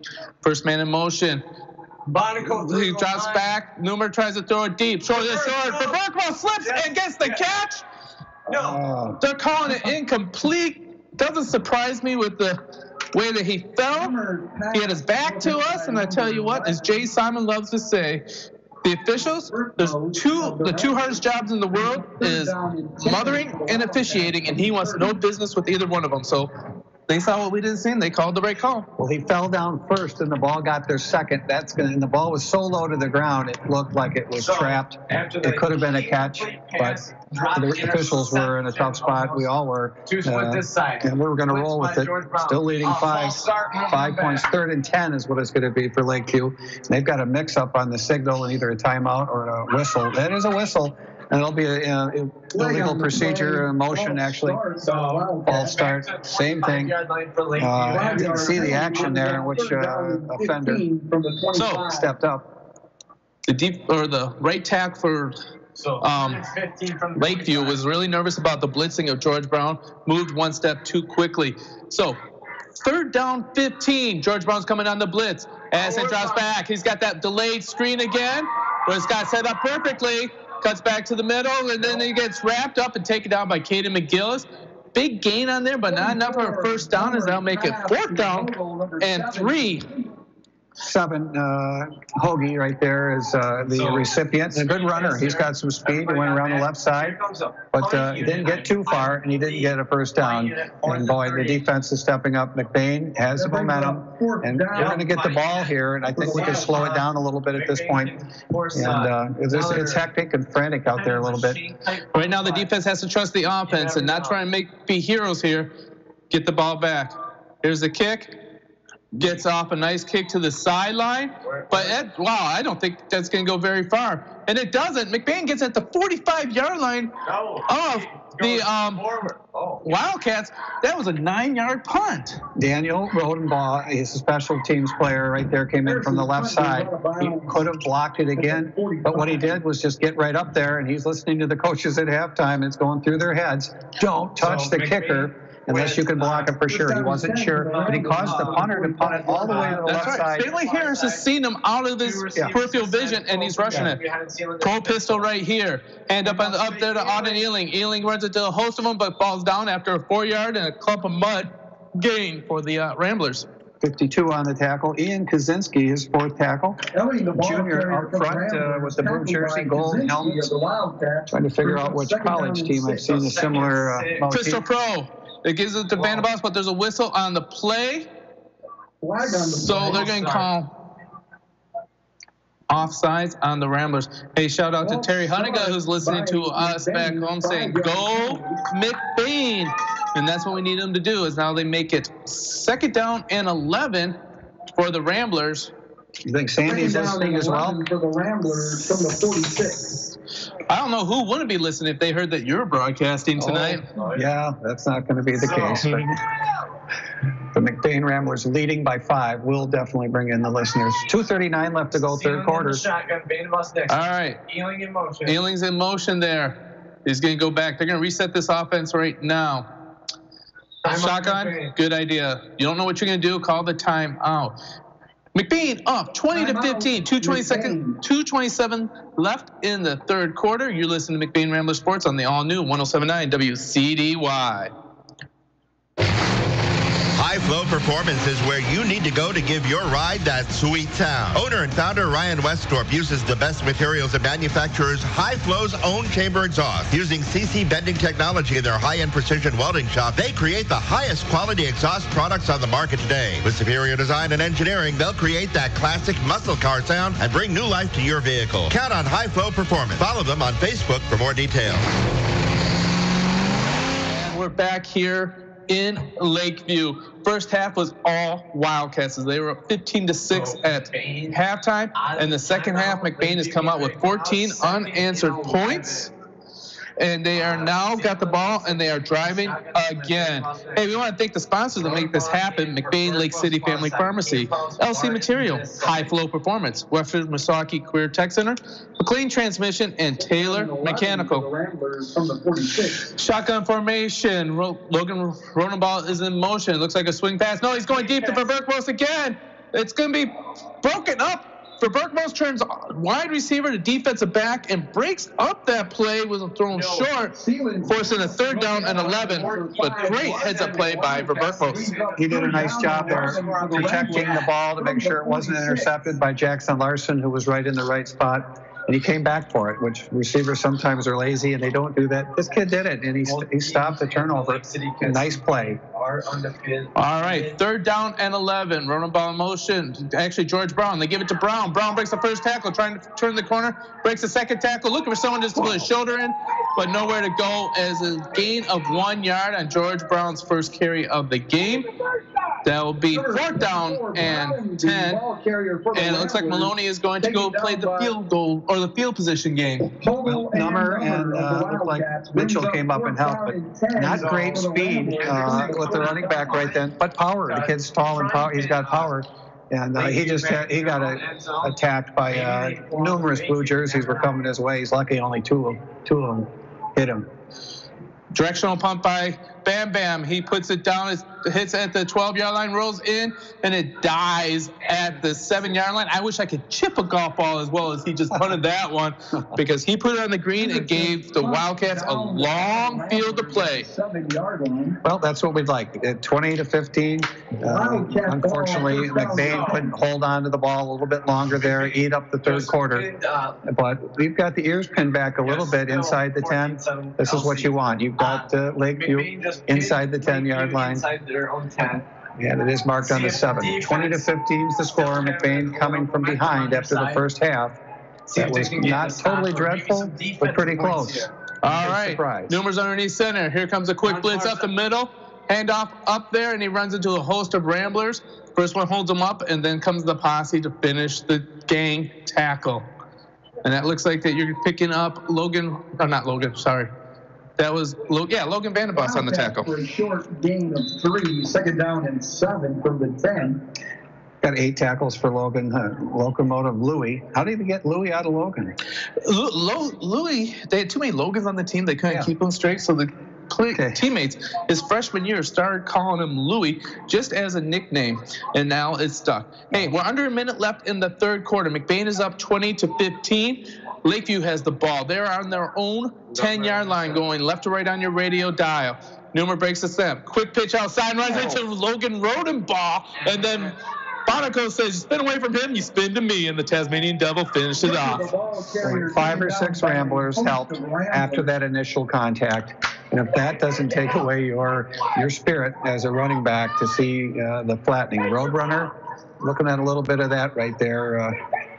That brings up 3rd down and 10 for the Wildcats. I think we're picking up the running back from the field. It looks like he's fine, but my goodness, he was one with the field when that was over.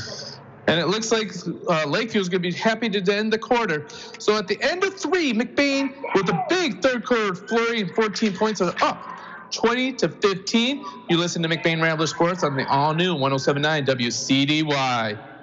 McBain Rural Agricultural Schools offers a quality, well-rounded education for the whole child. McBain students have a technological head start from the beginning with their own issued MacBook or iPad. Rambler students are immersed in strong curriculum, including access to a large variety of vocational programs, a winning athletics program, and access to a new state-of-the-art performing arts center. Challenging competitive times require a challenging competitive education. Give your child the McBain advantage. McBain Rural Agricultural Schools.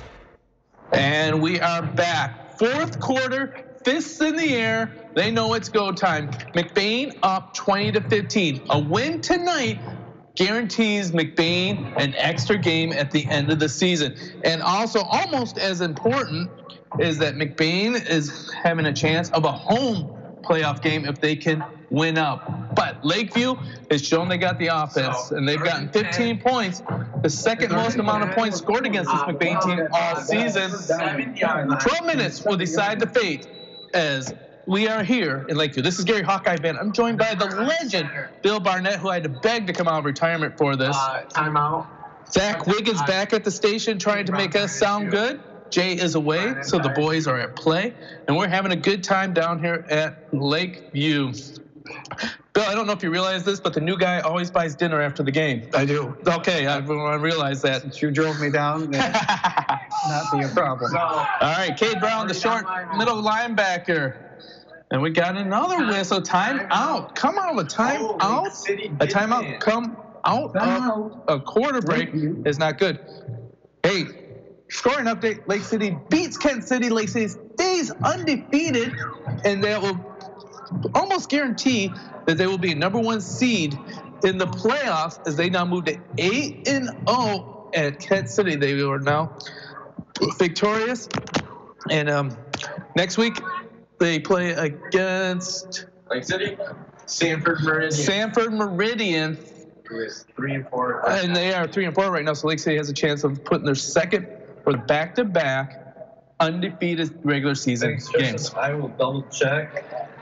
Well, the second half was the tale of two halves. A 50-yard pass to Berkmos, Sealand with a beautiful pass, and then an 8-yard run by the Locomotive. This is McBain football here. This is what got them this far through the season. All right. In shotgun formation. Shotgun formation coming to spread.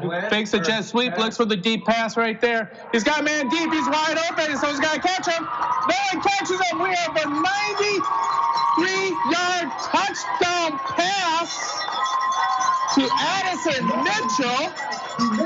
He somehow finds his way behind the defensive back and gives Lakeview the lead back 21-20. Just when you thought McBain was ready to put the cap on this one, Lakeview said, not yet. We got more life in us. 11:42 is the time. So 11:59 down to 11:42. That's how long it took him to catch that ball and run. And is he fast?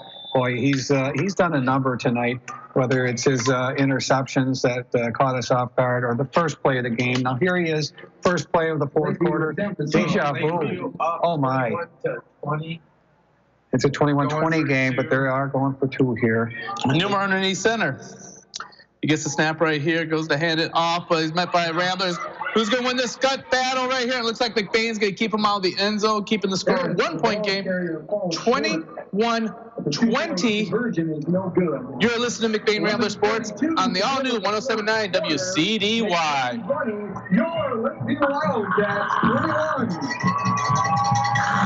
Your one-stop farm supply store is Falmouth Co-op in the heart of agriculture country. With locations at Falmouth and McBain, Falmouth Co-op has what you need to keep all your animals well-fed and healthy. Plus, bulk fuel and professional agronomy services like custom fertilizers and spraying and soil and grid sampling. Falmouth Co-op is your premier grain dealer and birdseed headquarters. And the McBain location has pizza, burgers, wings, and appetizers. Stop in today at either location in Falmouth and McBain. Falmouth Co-op is proud to support McBain's student athletes. And we're back here in Lakeview. We just saw a 97-yard touchdown pass. I just criticized the coach for calling a timeout after a quarter switch, and he made me look silly. Charles Sweet gets back. Well, Billy Barnett says it's 93 yards, and I can't do math. Onside kick right here, bouncing around. Picked up by Logan Vanderboss. Vanderboss says, I want to run with it. He goes to turn the corner here. Breaks one tackle, knocks over a couple guys, gets the ball into Wildcat territory. First and 10, McBain from the 49-yard line. Flag on the play, so it's going to be either a sideline warning or it's going to be a sideline infraction for saying something to the ref. I assume it's a warning. Flag on the play. And there wasn't much to say about the play that would be upsetting to a coach or the players on They said they missed a clip. Okay. Sideline warning against the coach. Stay off, or one of the players for getting out of that magic line. So that's no penalty the first time. The second time will be a 5-yard penalty. Reinhardt, Coach Reinhardt, right now for Lakeview, discussing with his players, making sure they understand their role on the sideline. 21-20. Hand up on the upside to Audenili. Audenili fights it for a 4-yard gain. Second down and 6 for the McBain Ramblers. He moves over to Lake City territory, Lakeview territory, sorry, to celebrate that Lake City win on the 48-yard line. So, McBain. Michael Hoagie on the tackle, Hoagie number 7. After Lakeview scores a 93-yard touchdown. 2nd and 6. Shotgun formation, twins on the near, twins on the far. George Brown in motion. They keep the quarterback keeper. Tries to dance around, not for another 3-yard gain. That should make it 3rd down and short for the Ramblers. Sealing the ball carrier for the Ramblers, taken down by Harris. Yeah, Harris was the tackler. They had a couple right there, but he's the one that made contact. And sent Gavin down quickly to the ground, 21-20. Ramblers down by 1. McBain in the pistol pro formation. This has been the most successful for the run game right now. Here's the gun. Quarterback keeper. He follows Vanna down to the right side. Looks like he's going to be close to a 1st down. Just short, 4th down, and it's muscle time. The quarterback keep for the Ramblers. So the final short from game Kent is City, 4th Lake down City and 1 14, Kent City from 7. the 47. Harris again on that tackle. He had some help. Not really visible from up here, but he was the last one to get up. McBain quick to the line. We got the pistol pro. Yeah. Sealing gets it to Vanderboss. Vanderboss is met right at the line of scrimmage. He's still fighting, but I don't think he's going to get it. Wildcats stand up tall and stop the McBain drive and take over on downs. 35, Vandenboss, the ball carrier for the Ramblers, stopped by a host of Wildcats. Turnover on downs, 1st down. 9 minutes, 57 seconds left. McBain's down 21-20, and the defense now has to stand up. That's tackle number 10 for my stats for Andrew Number, the quarterback. He's a good matchup with Vandenboss. They both are powerhouses, and they just collide, and they just sort of just stand there. And neither one seems to be having the edge on that. But while they do that stoppage, other players come in and help. But Boomer under center. He gets a handoff, the little speed back. He's got some room. Bailey looks like he's going to get a 1st down and a little bit more as he moves it to the McBain 45-yard line. Sorry, Addison Mitchell on the carry. For 11-yard gain, 1st down. Keenan on the tackle, Brian Keenan. You seem to be gaining. Defensive lineman caught him. Gaining that 93-yard touchdown. Actually, so was right there and on the tackle, the blocking. Downfield. That's a quick runner. That's again Mitchell, who's not slowing down. 4th quarter, 9 minutes left to go. He's running like it's the 1st quarter. Get the offense back. McBain needs something to steal the momentum back because you can see the shift in momentum, and the Lakeview have a little bit more snap in their step. They are going right to left on your radio dial. They got their traditional pro formation. Hand up on the inside once again against Bailey Harris. Bailey Harris falls forward for a 3-yard gain. That makes 2nd down 7 for the Wildcats. 44 on the tackle for McBain. Bam, bam. Little Flintstones action there. Noah Hendrickson, who's a stocky kid and does a nice job of plugging the defensive line and stopping the runs that go right through the middle. 2nd down 7. Lakeview's in no hurry right now. They're nursing a 1-point lead. 21-20, 4th quarter, 8:44 left to go. Newmer under center. Traditional format, he gives that counter play up to Addison Mitchell, and he's brought down by Bam Bam and helped out by a couple other Ramblers, and that should make it 2nd down and about 5, or 3rd down and 5. Owen Bonico helping Bam Bam. Hendrickson with his 5th tackle unofficially here. These are solo tackles, but how about that Bam Bam on the top and Bonico on the bottom? You hit them high, I'll hit them low. That is just carnage unleashed. 3rd and 5 from the 40 for Lakeview. Newmer breaks the huddle. Twins on the far side. He's got the tight pro formation. McBain looks like they're going to blitz. Newmer's dropping back to pass. Fake draw right there, but there's nowhere to go as Addison Mitchell's immediately met by Cade Brown, the nose guard, and Owen Bonico. And quickly, Lakeview brings out the punt team. And that's the switch, the nose guard. The little guy gets in there. It's amazing that football allows a little guy to play in the middle like that with his quickness and be effective, still plugging the hole with that smaller size. Very nice. 7:33 left to go, clock ticking down. Lakeview's going to punt.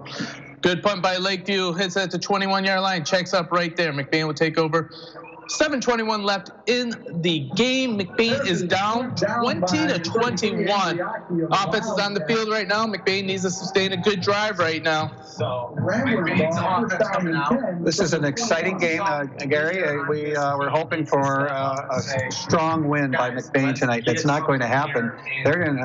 This is like a playoff game right here. Both teams are out for a big victory. 1 point separating them. And this is the drive that McBain needs to have. 7:21 left to go, starting. Shotgun formation, trips on the far side. Sealing rolls out to the right. He looks like he's going to keep. He's got a seam. He cuts back, but he's got enough for the McBain first down. And that will move the chains. I want to remind everyone you're listening to WCDY, McBain Cadillac, Lake City. 78 in on that tackle. Charles Sweet, one of the defensive linemen on the left side with a nice tackle there. 1st and 10. Shotgun formation on this one. Twins on the near, twins on the far. Logan Rodenball in motion. There's the sweep to Rodenball. Rodenball's got room to go up the middle. Oh, and he puts his shoulder down and gets a couple of yards on that one. That should be about a gain of 5. 2nd down and 5 for the Ramblers. And Jacob Valquer was the first hitter, and it took 2 of them. Mike Hoagie was the second one. I don't know if you want to say the first hitter or the first tribute, because he had to sacrifice himself to take on Rodenball. Yeah. Shotgun formation, trips on the near side. Zanabos on the near side. Roll out this way. He's looking to run the ball. He's got a lot of Wildcats in front of him, and he barely gets back to the line of scrimmage. If that, should make it 3rd down and 5. No gain on that play. Middle linebacker again, Andrew coming in there quickly and putting the hit on. Let's see if it's a fake run. Maybe 3rd and 4. Bergmos once again. This is so important. McBain's got the ball on the near sideline. They got a lot of room to run on the far side, as they got Van de Bos, trips on the far side. A lot of room to play with the creative play call right now. Sealing rolls out to the left, looking for someone deep. He's got Campos wide open, but he decides to take it down. Runs forward for a gain of 4. That should make it 4th down and 2 for the Ramblers. Decision time for Maloney. What do you do? 40-yard line? You go for it. I think you go for it, but it's not a happy decision to make for any football coach. 5:33 left to go. 5:33 left in the game. McBain down by 1. Yeah, 4th and 2 for McBain. Gosh, and maybe they call a timeout and think about it and argue. And boy, you feel like you want to not give up the ball right now with 5:20. And I say that because Lakeview's been able to score on us, and we're not going to punt, so the Ramblers are going to line up. Here we go, Gary. Trips on the near side. Sealing underneath center. Sealing rolls out to the left. He's looking for the pass option. He's going to turn it up. He's going to make the corner, and he's going to be marked out. Yes. Enough for a 1st down, I believe. Yes. Not by much. With how this ref is, it looks enough. That's a tough thing. Tough call right here. He's running again away from the yard markers. Signal. Oh, there's the signal.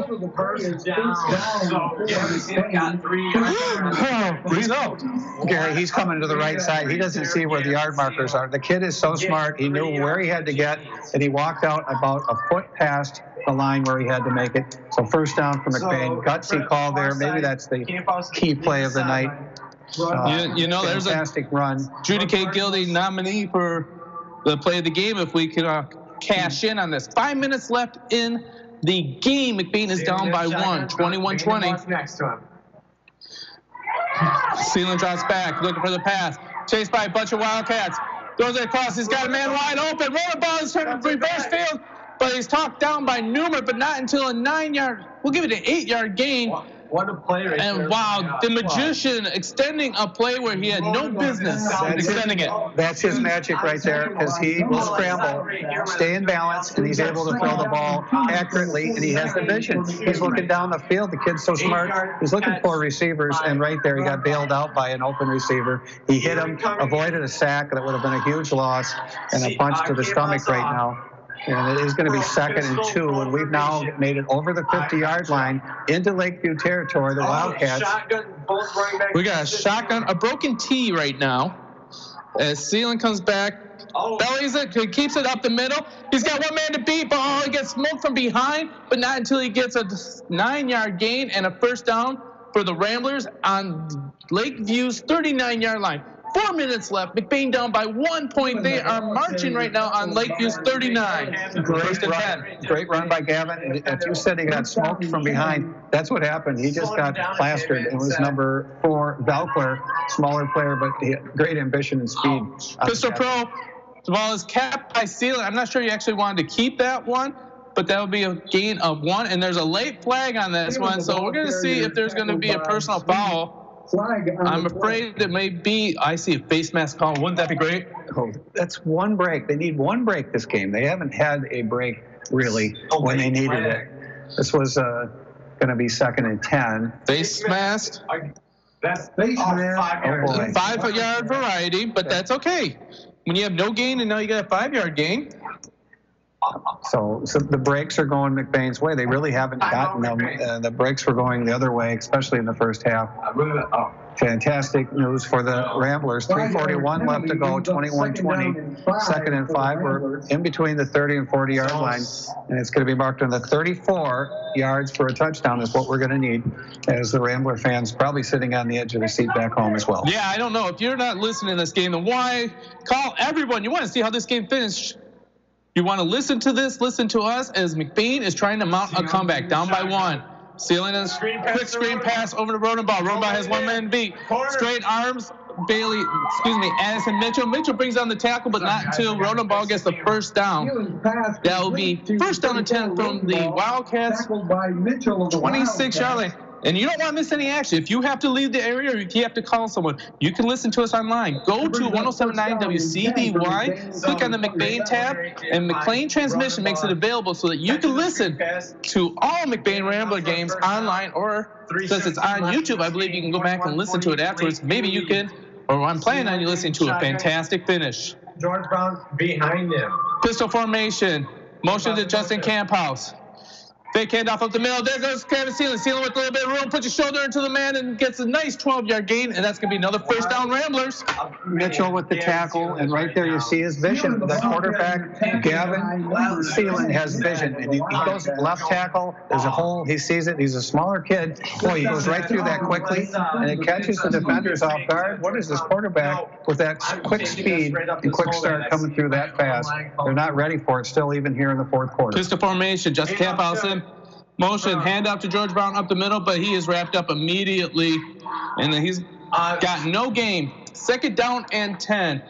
2 minutes and 50 seconds left of the game. Ball's on the 20-yard line. We have a timeout, and we are going to throw it back to the station. You do not want to miss how this game is going to finish. You're listening to McBain Rambler Sports on the all-new 107.9 WCDY. Good rhythm. Making the final arrangements for a loved one is never easy. At Burkholder Family Funeral Home in McBain, they can help you get through the process one step at a time. Serving the families in McBain and the surrounding communities for over 40 years, they take pride in providing exceptional services that families can actually afford. The caring and compassionate staff at Burkholder Family Funeral Home can help ease the burden. Burkholder Family Funeral Home. Visit them today at 211 North Pine Street in McBain or call 231-825-8191. Back. We're in Lakeview. We have a barn burner. McBain down 15-6 at the end of the first half. Third quarter was all McBain as they had 14 unanswered points. Then Lakeview come back with a 93-yard touchdown pass to take the lead. 21-20. McBain's losing, but they had the ball on the 15-yard line. Shotgun formation. Fake pass. He's going to go forward. He's wide open. He's going to catch it. Touchdown Ramblers. And I think he even called a fair catch on that one. No, but nice screen pass fake. Pump fake. Touchdown. The defensive back bit on it, and Verberkmos just drifted into the end zone. Gives McBain the lead 26-21 with 2:39 left in the game. Well, there's your picture-perfect play right there. I'm going to guess up front. 2:39 left to go in the game. Shotgun formation. Sealand's going to call a timeout because they know how important these 2 points are. And we are going to throw it back to the station as McBain just scores. They're up 26-21. Key 2-point conversion. You're listening to McBain Sports on the all-new 107.9 WCDY. This is an important play right here because this would put McBain up 7 points because they're only up 5 right now. At least you got to watch an exciting one. This is great. And I'm going to get a ride home. 1-1 in the bottom.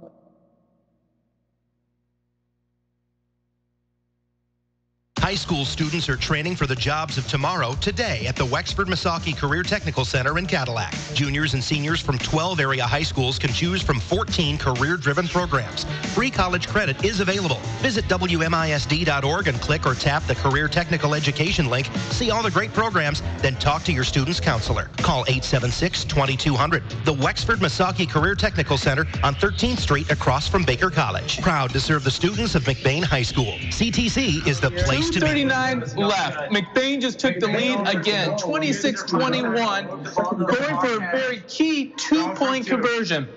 Gavin Seeland, shotgun formation. He rolls over to the right. He's looking for someone wide open. He got Nathan Barnett, but no, Camp House intercepts it for a two-point conversion. Ramblers are now up 28-21 against the Wildcats. We are 2 minutes and 39 seconds left. We're going to keep it here. Billy, what are you seeing going on here? I'm seeing the McBain team come back, and they really stood up here in the second half. And that was gutsy because they ran it. That fourth down play, maybe the biggest play, 4th and 1. Thanks for not punting. Coach Maloney made a really good call there. And that was the right call, but it would be questioned, obviously, if he didn't make it. But the clock's at 2:39. I guess the only bad thing is we didn't burn up as much clock as you'd like to going down. But once again, no complaints. That's right. I never complain about points, no matter what. Yes. And I tell you what, the magician, again, he showed you why he is the starlight of the Vegas shows. But there, that first down run on 4th down where he had not to see the yard marker, and he still had the sense to get that go-go gadget arm for the extra yard, as well as that pump fake touchdown. Yeah, 4th and 2, actually, at that point, I think it was. All right, George Brown, ball's laying flat on the ground. On his side, he's getting ready to kick off, and he's kicking it off left-footed, so he's going after somebody. Kicks as hard as he can up the middle. Scrub kick, gets fielded at the 20-yard line. Comes up out the outside, brings it all the way back. That should be Addison Mitchell, gets it up to the 33-yard line. Wildcats have the ball down by 7. 2:37 left in the game, and they have it at the McBain, or at their own 35-yard line. Justin Camp House with the first tackle, but boy, he had 3 or 4 of his McBain teammates right on top of the recipient of that kickoff. 2:37, 28-21. It's going to be marked on the 34. So we'll see what Lakeview has. Mitchell, don't want to hear his name in the next couple minutes. He's going under center now. Mitchell with the first play of the game, first play of the 4th quarter. Touchdowns on both of them. Lakeview, man in motion. There's Addison Mitchell. Quick quarterback keeper right there. He has to try and get Daniel Rodenbaugh. He shakes Daniel Rodenbaugh, but he holds it up until Logan Vandenbos can get the tackle. That makes it 2nd down and I would say 2 for the Wildcats. Clock is moving. That is McBain's biggest ally at this moment. So Vandenbos on tackle. 2:15. Locomotive with his 10th tackle unofficially here with Billy B's fuzzy math. 2:11 left to go in the game. McBain has earned this thing if they can hold him right here. Looks like he's going under center. Finish it. Time to finish. We are at 2 minutes left in the game. McBain's up 28-21, but Lakeview has known the big play twice this game. Mitchell inside handoff, the one that scored the first touchdown, is wilded up, but not until after a 4-yard gain by Addison Mitchell. McBain's a little bit slow getting up, and I think there's a Rambler who's going to be injured on this one. He's getting up slowly. Looks like 14. I'm thinking George Brown. No, 24. It is first down and 10 for the Wildcats. George Brown the 3rd. George Brown knows what's at stake here. He's moving slowly. Something about his arm, probably, it looked like. I'm thinking a different part of the body. All right. He just got up slowly, and it looked like he didn't want to push up very hard with that one arm. So. All right. Here's the action. Minute 33 left in the game. McBain's up by 7, 28-21. Lightning quick offense striking by Lakeview, and they are under center. Number is going to get sacked. No, he gets free. He escapes. We got a magician right here. Gets out of the hands of running ball. Gets out of bounds, but not until they get a first down. Minute 13 left. He should have been thrown down for an 8-yard loss, and he turned that up into a 12-yard gain. you cannot fault McBain for the pressure they just gave right there, but they couldn't finish the play and get him, and that's a credit to 44, their QB, for having as much strength as he does. Not a good stop by McBain on that one, and a great play by him. Right now, really, 1st and 10 on the 43 of the Ramblers, 1:13 left to go. Here comes Lakeview's offense. Newman breaks the huddle, and there's a motion, and McBain catches a break as they move it back 5 yards. There is a huge amount of pressure. Lakeview looks like, no, they're smelling an upset right here if they can find their way into the end zone. McBain has played hungry the whole second quarter, or second half. It's back and forth, and now it's 1st down and 15. 8-yard line.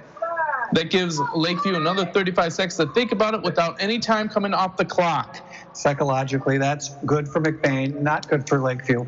You don't want to have 1st and 15 when you've got 1:13. But really, the reality is they got to get down either. They've got to get 6 on the board and go from there. Down by 7 right now. Tight end, far side, I believe. They could kick it if they Newman drives back the pass. He's looking for the double move on the outside. He's got on kneeling, turn around, on and knocks it down. Almost an interception and finishing the game, but falls incomplete. 2nd down and 15 for the Wildcats. 1:08 left on the clock. McBain up 28-21, but this is going to be one of the most exciting last minute of high school football. That was, as you mentioned, Auden Ealing with a nice defensive play there. 1:08 left to go on the clock. 28-21. 1:08 left on the clock. McBain was in this position against Lake City, and they came down and they scored. And with no time left on the clock. 2 timeouts left. We'll see what happens when Lakeview comes down. A receiver on both sides. Newman under center. He's got the tight pro formation. He draws back to look. He's looking deep right there. He's going to be swallowed up on that one. Taken by Bonico, stepping up big, and then it looks like Vandenboss finishing it up. Huge 10-yard loss. That'll make it 3rd down and 22, or as Jay and I say, anything over 20 yards, 3rd and a country mile. Timeout, Lakeview. They have 1 timeout left. Now you look at the situation, it's 4-down territory, so you really got 2 plays to get that 1st down. So, and they can score from long distances. They've done it to us on the ground and in the air. So they've got both avenues if necessary, and they beat the Lakeview Wildcats. So our defensive backs had to play strong here and really stand up on this one. Just to send the Pizza Plus, Cadillac Vikings score final, St. John's 34, Cadillac 14. So that leaves Cadillac with 1 game left. Do you know who they play next week? I do. They play Traverse City Central. They're ranked one of the best teams, 4th in their division, I believe, and they've been rolling. So that will be a huge challenge for them next week. Is that up at Thurlby? It's in Cadillac. Okay, so it's at the Memorial Stadium. So 3rd and McBain, 1:03 away from punching a ticket to the postseason. Lakeview don't want anything to do with that. 2 touchdowns by Lakeview, over 60 yards long. Let's see what they got here. Shotgun formation. Newman gets the snap. Plenty of time, trying to find someone, throws into a tight window. It's knocked out by McGillis, incomplete. And now there's a flag on the play. You never want to see a flag at this point. Receiver push for Bergmus down. I believe. It looks like they are calling pass interference on the offense. What do you do, Billy? 4th down and 22, or you make it 3rd down and 33? Or 36. I think you go with 4th down. That would be a decline, but that's my gut feeling.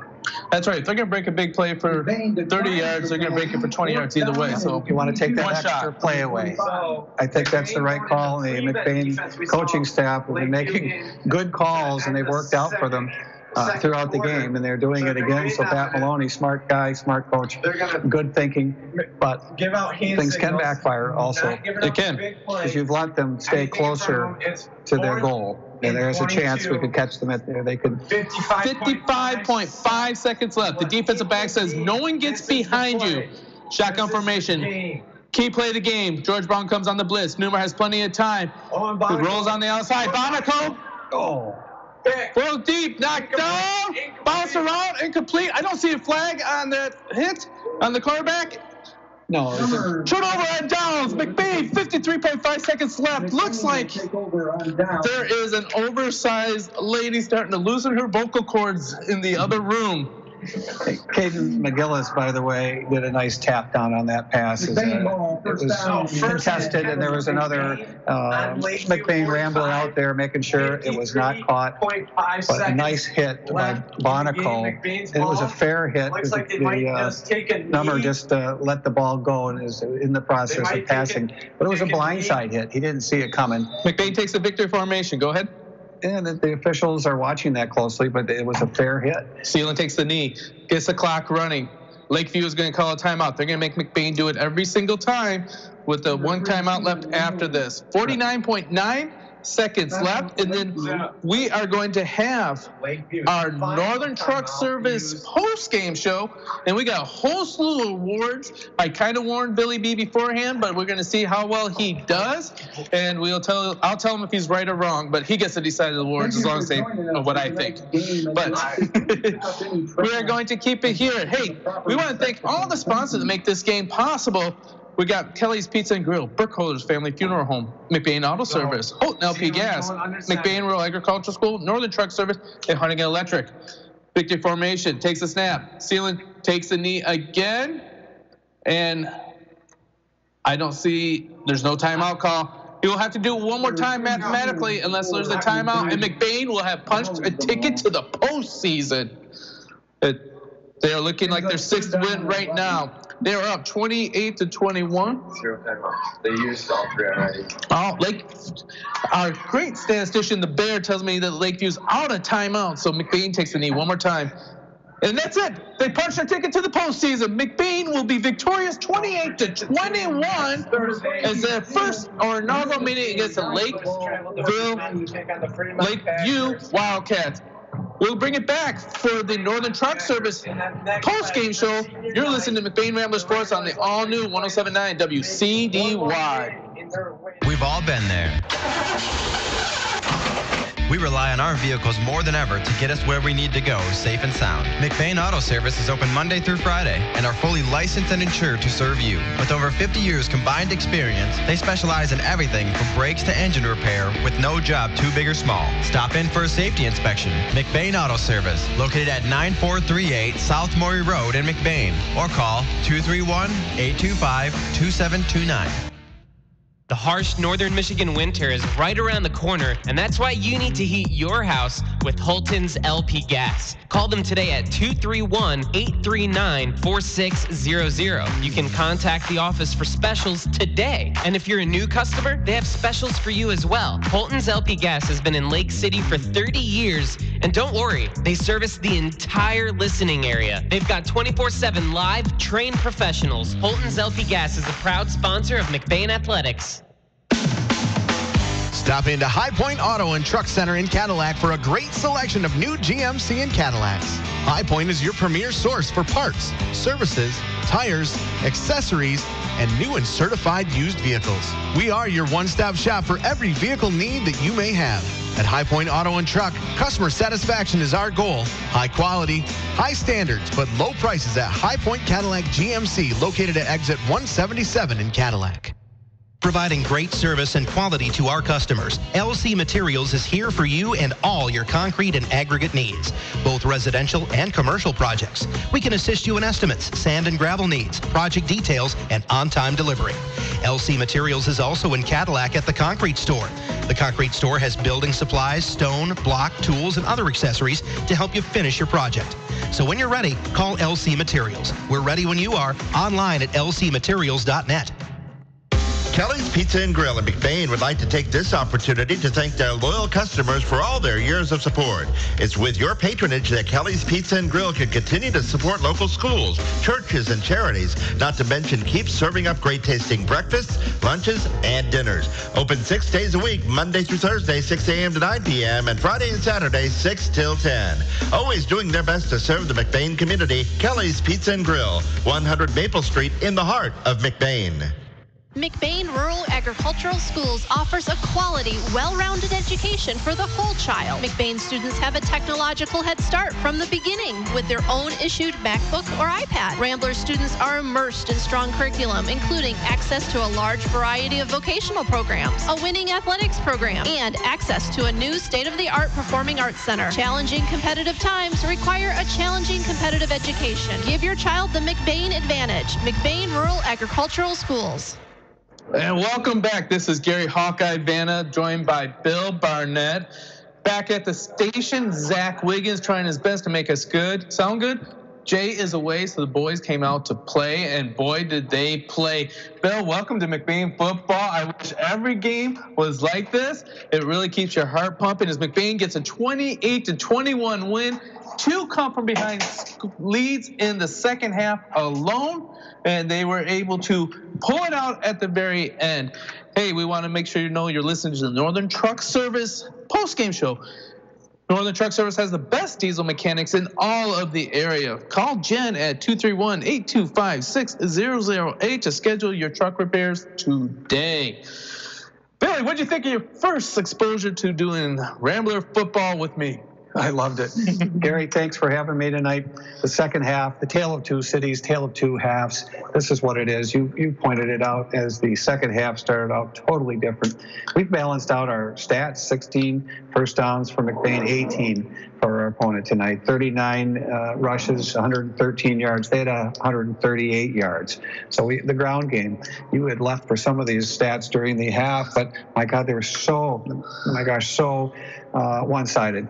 Yards per carry, 3.7 for the Wildcats, 2.9 for the Ramblers, 8 for 19 for our QB, Gavin, tonight. He had 2 interceptions, none, though, in the second half, and that was a big change. 4 out of 15 for our opponent tonight. The passing yards, though, 6.5 average for us, 9.8 for them. We had 123. They had 147. We really balanced out the rushing and the passing yards from the first half to the second. Total plays, total yardage, 60 plays, 236 yards for us. 54 plays for them, 285 yards. They had a little bit more. They had some winning football going on out here. They averaged 5.3 yards per play. We had 3.9. They ended up having 1 turnover, and that was a difference here also.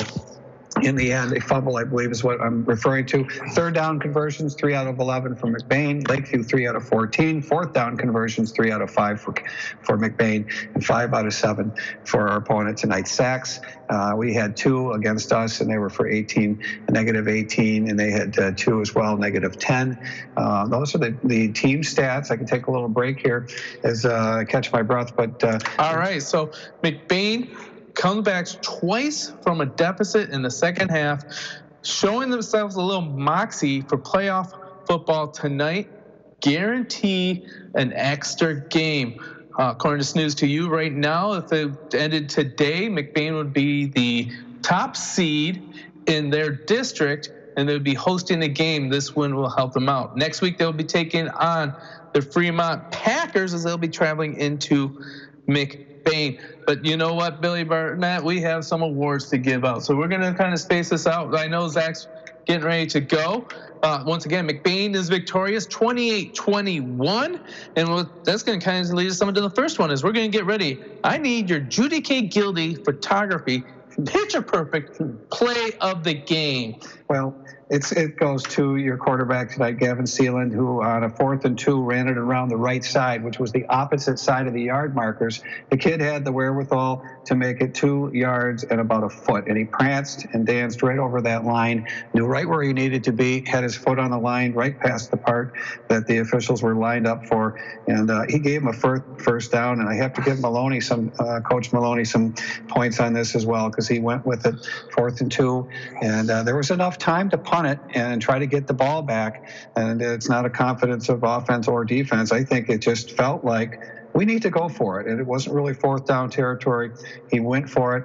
So that would be a picture perfect play. It would be him coming right at us. And we had a nice view of that because he came right at the opponent's bench, right around the 42-yard line or so.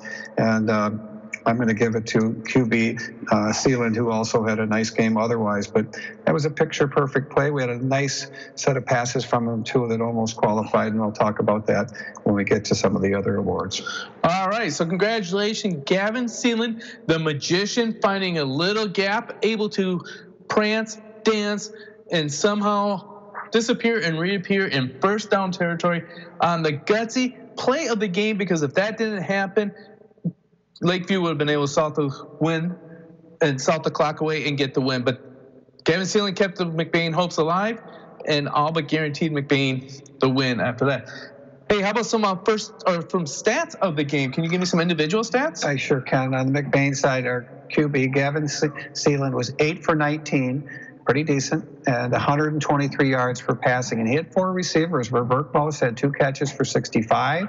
Justin Camphouse, 2 for 29. Logan Rodenbaugh, 3 for 18, and then 1 catch for Logan Vandenbos, 11 yards, and number 20. So those were 4 receivers. That's the way to spread it out. Rushing spread out as well. We've got Sealand, 19 rushes, 75. He leads the team in rushing tonight, the QB, and is a qualifying. He's close to being the player of the game, other than the touchdown pass and the consistency of Robert Moss. We'll get to that, but he made mincemeat of their defensive backfield. And they did a nice job with them and just threatened them all night long, and they always had to look for that long pass. So for rushing, our quarterback, who also throws well, 19 rushes, 75 yards. Logan Vandenbos, the locomotive, 10 rushes for 41 yards, 4 a carry. That's what you want. Logan Rodenbaugh, 3 for 14. Number 24, George Brown, who came around for 2 rushes, no yards, but he did touch it twice. And it looks like number 8 is Auden Ealing. Also, he had 3 rushes and ends up with 11 yards. Tackles, Vandenbos, 6. Actually 6 assists, 8 tackles. Justin Camphouse, 8 assists, 3 tackles. Owen Bonicle, here you are, 11 assists, 3 tackles. As well, Garrett, 3 assists, 1 tackle. Garrett for Berkmos. George Brown, 1 tackle. Caden McGillis, 1 tackle. 2 assists for Logan Rodenbaugh. So those are our stats, and a nice set of numbers for McBain, but boy, they didn't look like that in the first half. In fact, it was miserable, like, 4 yards a pass and 0.4 yards per carry. I mean, you can't even get close to a first down with that. And our opponent tonight was getting at least 4 yards per carry in the first half. Overall, the game started out interesting right off the bat, Gary. At 11:46 seconds into the game, first down run, 61 yards. Edison Mitchell first play of the game, 6-0. They missed their point after. There was an interception by Mitchell. We got the ball back on a fumble. Edison Mitchell, again from Lakeview, the cornerback, also playing running back, intercepts it again.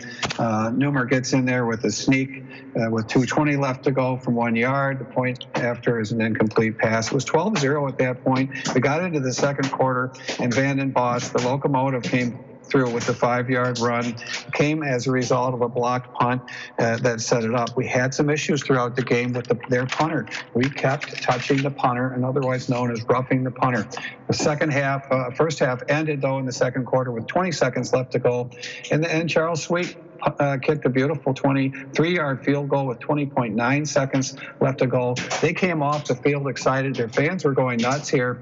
We had turnovers and penalties were 2 things that hurt us up to that point, and momentum. And we were getting schooled by Lakeview up to that point. 5:54 left to go in the third quarter. That's when the magic started happening. This is where Burke Moses constant running straight down with high speed. He's a tall kid, and Sealand finally able to hit him and to judge that tough receiver out there who was covered, but he was a menace to them tonight to such a point that it was a factor, and that was a 50-yard pass. That was a turning point in the game, and Verbertmos may get something here in a second. Rodenbaugh had a pass reception for 2 after that. So that's at 5:54 in the third quarter.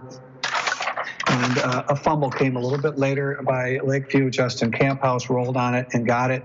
Third quarter, 4:59, the touchdown, an 8-yard run from the locomotive, Van den Bosch. That made it 20-15. Fourth quarter comes around. Oh, my gosh, we're not done with Addison Mitchell yet. Are you kidding me? No, we're not. 93-yard touchdown pass. The PAT was no PAT, no good. That left it 21-20 Lakeview. And what are the Ramblers going to do with that? They're going to take it down in about 10 plays and eat up enough clock. 2:39 left to go in the fourth quarter. And a pass to, again, Verbergmos. And he had 2 touchdown receptions. And it's tough when you're looking at the quarterback who ran well, threw well, and this receiver who was key, not only in the 50-yard pass, but the Verbergmos reception at the end with 2:39 left to go. That made it 26-21. And again, Camphouse in the end zone with the catch for the PAT, 28-21. It's amazing, because then our defense had to do their job. And we were hoping to win on defense coming in here. We gave up 21. That's not the most this year. It's the second most. That's the second most. Yeah. Bookends, first game against Kingsley. 2 losses for this squad. Now beating Manton, Beale City, Everett, Pine River, Morley, Stanwood, losing to Kingsley and Lake City, but winning tonight against Lakeview and making next week a lot more fun for the team, where they could start focusing on the playoffs. I think they can do that, not try to get hurt next week, and really, stop and take a look at where they are and get ready for playoffs. Maybe a week early, a little bit. They don't like to look forward that far, but it's, I think, appropriate. The conference is done. They did well there, and only lost by 2 against Lake City in what looked to be a PAT mishap at the end. And those teams, I think, are equal. And although McBain didn't show it tonight in the first half, the second half showed that. And I'm real proud of how the Ramblers played and came back and stuck it out. And then we're tough in the end on D. You're listening to Northern Truck Service post-game show, and we're going to start wrapping up these awards, and we're going to get you guys out of here. Once again, McBain punched their ticket to the playoffs with a 28-21 victory over Lakeview. Got an award here for you. I need to know who's the Huntington Electric lineman of the game. Van den Bosch and Bonico both appeared to be tough. I'm going to guess Van den Bosch was on the line. It's tough to tell because the guy made a lot of tackles. We do include the linebackers as part of the line on defense. So you're going to give it to Van den Bosch and Bonico. Congratulations, Owen and Logan. And you guys, the Tasmanian Devil and the Freight Train, not a pair that you want to get stuck between. Now, we're going to give you the next award. This is the George Johnson All-Heart Player of the Game. George Johnson was a transfer, but he's the biggest McBain Rambler fan ever. He was the biggest cheerleader, and last year he lost the battle to cancer. His last weekend alive with hospice called in. We initiated this award, and his son Jimmy called in and said that he went to bed crying with joy that his legacy would live on. No, his days were numbered.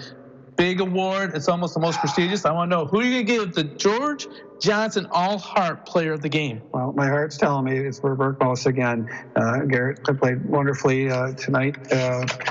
I would, you can't catch those balls easily. One of them, he was wide open. You know how tough it is to catch a football when you're wide open? You know you're going to score if you can catch it, and if you don't look very good as a receiver. And he caught it twice on a pass, a 50-yard pass that turned the game around and then won it for us at the end. But I have to look at the spirals that were thrown, and I can't overlook your quarterback, Gavin Seeland, who ran for 75 yards and threw these 2 passes that were perfect spirals. You could call it a tight pass. It was. It had some arc to it too, but the pass, the perfect 2 spirals. So I'm going to punt on this a little bit and give Seeland and Verbergmos the Hawkeye player. Okay, whoa. You're going too fast. All right, we're going too fast. You gave the All-Heart Award to Garrett Verbergmos. Now, okay. The most important 15 seconds of sports. Everyone's still listening. That's the only reason why we still have an audience. Is the Taylor Mechanical Player of the Game, which is different than the All-Heart. And you're a rookie. That's okay. We'll forgive you on these awards. But I want to know who you're going to give the Player of the Game award to. Tell you what, I'm going to give heart to Seeland, and the player of the game would be Verbergmos, who ran patterns consistently and found a way to be open, and the pass was there from Seeland. So you got to catch it at the end, and there's some stress there. When the ball's up high like that, coming down in the lights, it's Friday night, and it's not a guarantee if you're open. But not only was he open, and he ran with the speed and outdid the defenders out there. It's just hard to tell. Those two could interchange with these last two awards, but I will give the QB for getting 75 yards on the ground and throwing so well. That player of the game and the heart is. It's tough, but for Berkmos was out there, and that you got to have a heart, you got to have a drive to be able to hang in there. This whole team, these are team wins, though. The team defense, the gang of green. Boy, they didn't do well in the first half, and that was a shock. But they came back. So dang, a win is a win is a win is a win, and the Ramblers now move to 6-2 on the season. They'll be playing again. Hey, I want to let you know, this has been a McBain Rambler broadcast. For our producer and engineer, Zach Wiggins, for the legendary Bill Barnett, for the Bear, keeping the stats straight, I'm Gary Hawkeye Vanna. Thank you for joining us tonight. We'll return next week as the Ramblers play host to the Fremont Packers, right here on your exclusive home for the McBain Rambler Athletics, your #1 hit station, 107.9 WCDY. Good night, boys. This McBain Rambler broadcast on 107.9 CDY and 107.9CDY.com has been sponsored by McBain Hardware, Holton's LP Gas, Northern Trucking, Falmouth Co-op, the Wexford Misaki Career Technical Center, Crandall Precision, High Flow Performance, Kelly's Pizza and Grill, Amp Wireless and Pluger Mechanical, McBain Family Pharmacy, Burkholder Family Funeral Home, McNally's Party Store, LC Materials, McBain Auto Service, McBain Rural Agricultural Schools, High Point Cadillac GMC, Judy K. Gildy Photography, Taylor Mechanical, and our streaming sponsor, McLean Transmission. Thanks for listening to this McBain Rambler Sports broadcast on 107.9 CDY. Stop into High Point Auto and Truck Center in Cadillac for a great selection of new GMC and Cadillacs.